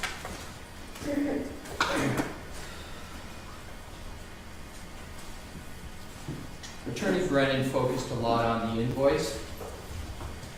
As I said, I work with experts all the time. The experts keep track of time. They had historically been paid by the government. There's another completely rational, more probable explanation that they had been retained by the government, they were being paid by the government, they maybe at a certain point didn't know who was going to pay their bills because they turned out they were going to be providing testimony. That is a whole different issue, what they expected to be paid and by whom from what the defense expected. So two things can be true. It can be at some point they thought they were going to get paid, but up to that point they were being paid by the government. And the entries, all that Mr. Brennan went through, particularly the early ones, there is zero evidence before the court on any basis that they expected on those dates of those entries that they were going to be paid by the defense. And it's very important because Attorney Brennan spent most of his time on that invoice. With regard to the comment he made, and this is the problem when we don't have notice, like I provided a notebook so everybody could see it, we don't have some of the things that Mr. Brennan was referring to, but he referred to, of all things, Mr. Jackson's response to a reporter. We're here talking about communications to the court, but to be clear, the reporter asked, did you pay for testimony? Did you pay for testimony? Mr. Jackson, of course, said, no, I paid for their time. Did he say I paid for their time? Pardon me? Did he say I paid for their time? Mr. Jackson? I said the words, of course not. Did you pay these witnesses for their testimony? And I said, of course not. If the court were to ask me that question today, I would respond exactly the same way. All right, so you just told that I paid for their time. That No, was not said, right? That was not said, but I'm saying there's always some inference about being what he said, that what was said, but that was his response, that was it. But it was the premise of Attorney Brennan was, what Mr. Jackson said to the reporter was different from what you've heard in court today, and it wasn't. It's important to be accurate. The other things that I'm going to go through quickly is it kept stating that there had to be a belief that they were going to be paid by the defense. There is no evidence whatsoever for that because it didn't exist. So now with regard quickly again to the other topics. Attorney Brennan talked about 3 witnesses, right? And he said he was, I believe I took it as clearly inferring 3 ARCA. Your Honor can go back to the transcript. It was Dr. Russell was the 3rd one. Oh, I thought it was the 3 ARCA people. I No. didn't go back to the transcript. You can go back to the transcript. Earlier on, there was a discussion, way early on. Who is Mr. Klein? He was a 3rd ARCA expert that was involved for the government, right? And then he stopped, and we didn't retain him for testimony. Okay. Let me be clear on what I mean by retain. He didn't testify. It's been a long day. I understand. I'm trying to answer your question, Your Honor. I know, and I realize that you just said something that you want to explain. Go ahead and explain. Right. So what I'm saying is, in terms of, I'm going to take back the retain. The point is, there were originally 3 ARCA persons on the report that we got from the government, right? Rentschler, Wolf, and Klein. We only went forward with the testimony of Rentschler and Wolf. And that's what I want to come to, Your Honor. The whole emphasis was that the Commonwealth had no notice that we were going to use these experts. Your Honor, the voir dire was the notice. And my point was, I didn't say that there was no bias. What I said was, once you decide you're going to use an expert, right, you're going to be having them testify. Anybody could claim that that testimony is biased. But the point is, Your Honor, that the allegation that somehow mysteriously this 3rd person that was being discussed, and clearly the inference was that we were misrepresenting still about which ARCA witnesses because we weren't talking about the 3rd. The 3rd was Dr. Russell, and you'll see that in the transcript. Okay, but when I said you expect something, whatever I said, you expect me to believe that you are calling 3 witnesses whom you've never spoken to. When I had that discussion with Ms. Giannetti, that's what I meant. Thank you for bringing that up, Your Honor. And that was just ARCA. That was nothing to do with Dr. Russell. But here's the important part. Attorney Brennan didn't read the rest of it.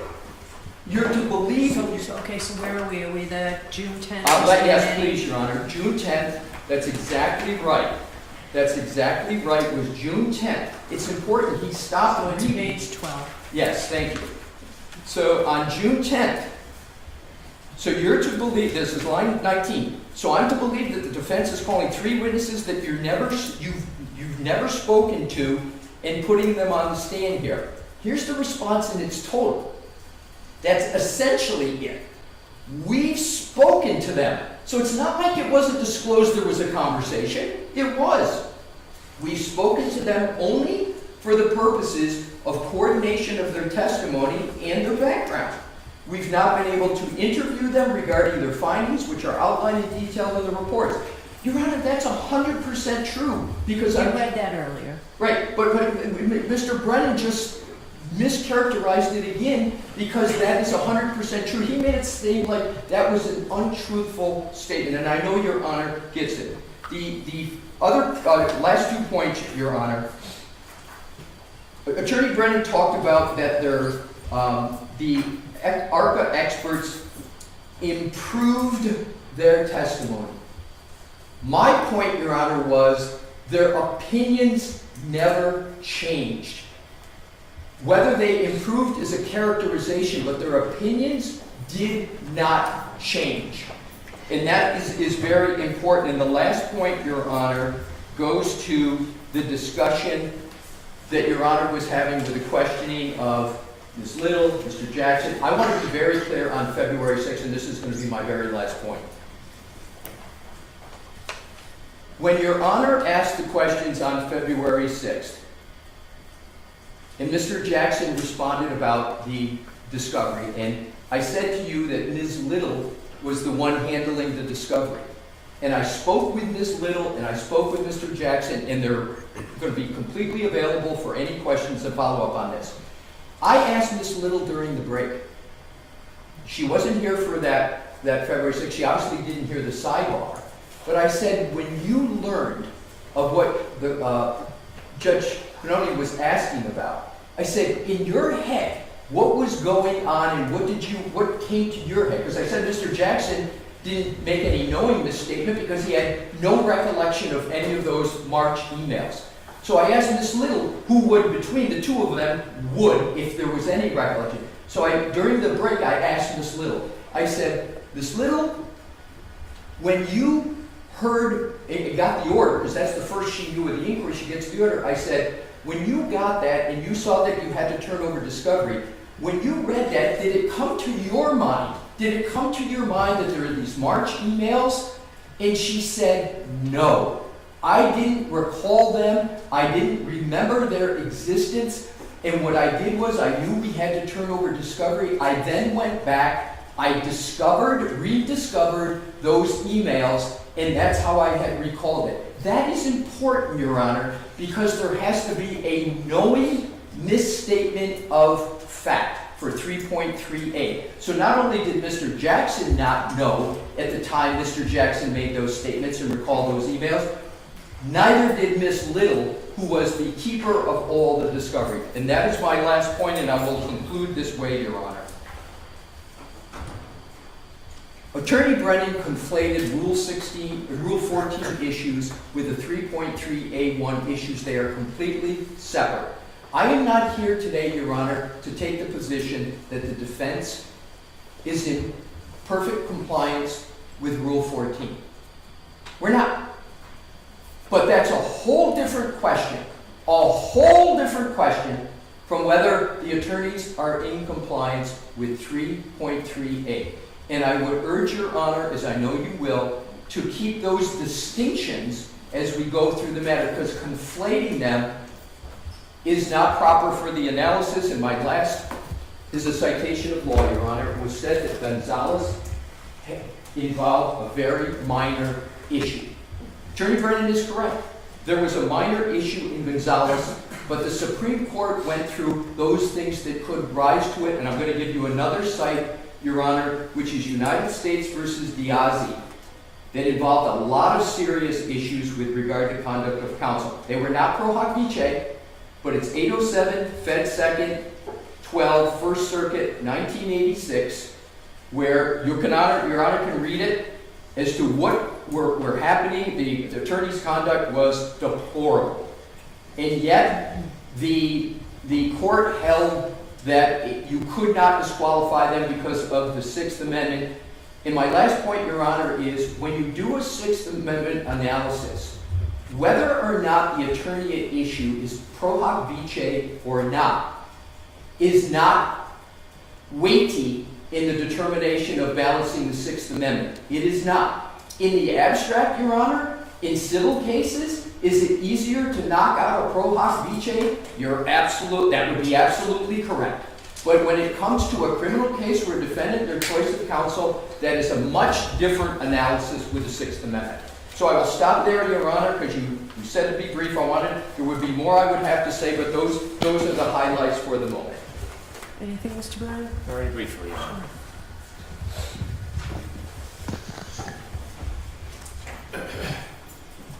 My arguments to the court have always been focused on Rule 14. The verbal gymnastics that counsel engages in to use words like misrepresentation to distort reality is extraordinary. So let's use the defense words themselves. If you look at docket 505, which was signed in a pleading. That was filed On late, right? The February or 6th. Saturday or something. February 16, 2025. This sums it up, really. And this is signed by Attorney Jackson, Attorney Alessi, Attorney Minetti, certificate of service by Attorney Little. Was it signed by Ms. Little? It's not, Ms. right? Little has It's only done the maybe certificate of authored service. by- Okay. She did not sign it. It was signed by Attorney Jackson, Alessi, and Minetti.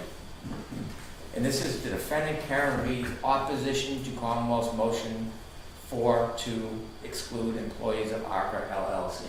And here's the representation they made. Not my words, not a misstatement, not a distortion. This is their words. Now comes the defendant Karen Reed, Ms. Reed, and respectfully request that this honorable court deny the Commonwealth's motion to exclude the expert testimony of employees of ARCA LLC, namely Daniel Wolf, PhD, and Andrew Rentler, PhD. Here's the important part. The Commonwealth's motion to exclude these exculpatory expert witnesses who were not hired or paid for by the defense. It is not made in good faith and is a desperate and transparent attempt to keep exculpatory testimony of neutral expert witnesses from reaching the jury in this case. I know Attorney Alessi no longer likes the word retain, but that retain word has import. There's a reason he said it. Their words, their motion. This is no different than the tone of representations made February, last June, May, and before. Thank you. All right. So we're back here next week. I believe we're back here Tuesday, Wednesday, and perhaps Friday. Is that accurate? Your Honor, may I speak to Wednesday, please, the 5th? As this court may know, Mr. Jackson, myself, and Attorney Weinberg are scheduled to appear before the federal court What at time? 9:30 in the morning. Okay. Could we possibly go there and then Yes. come here immediately afterwards? Sure. Thank you, Your Honor. Sure. All right, but we'll see you here, Jim. We have these all scheduled at 9. We do. Okay.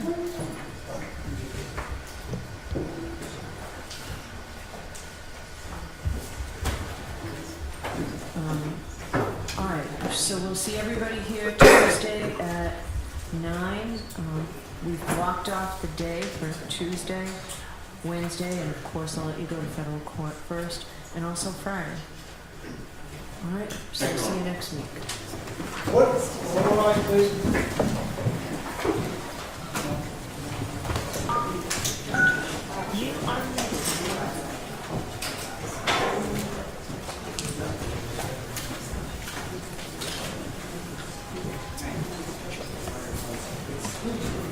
Goodbye.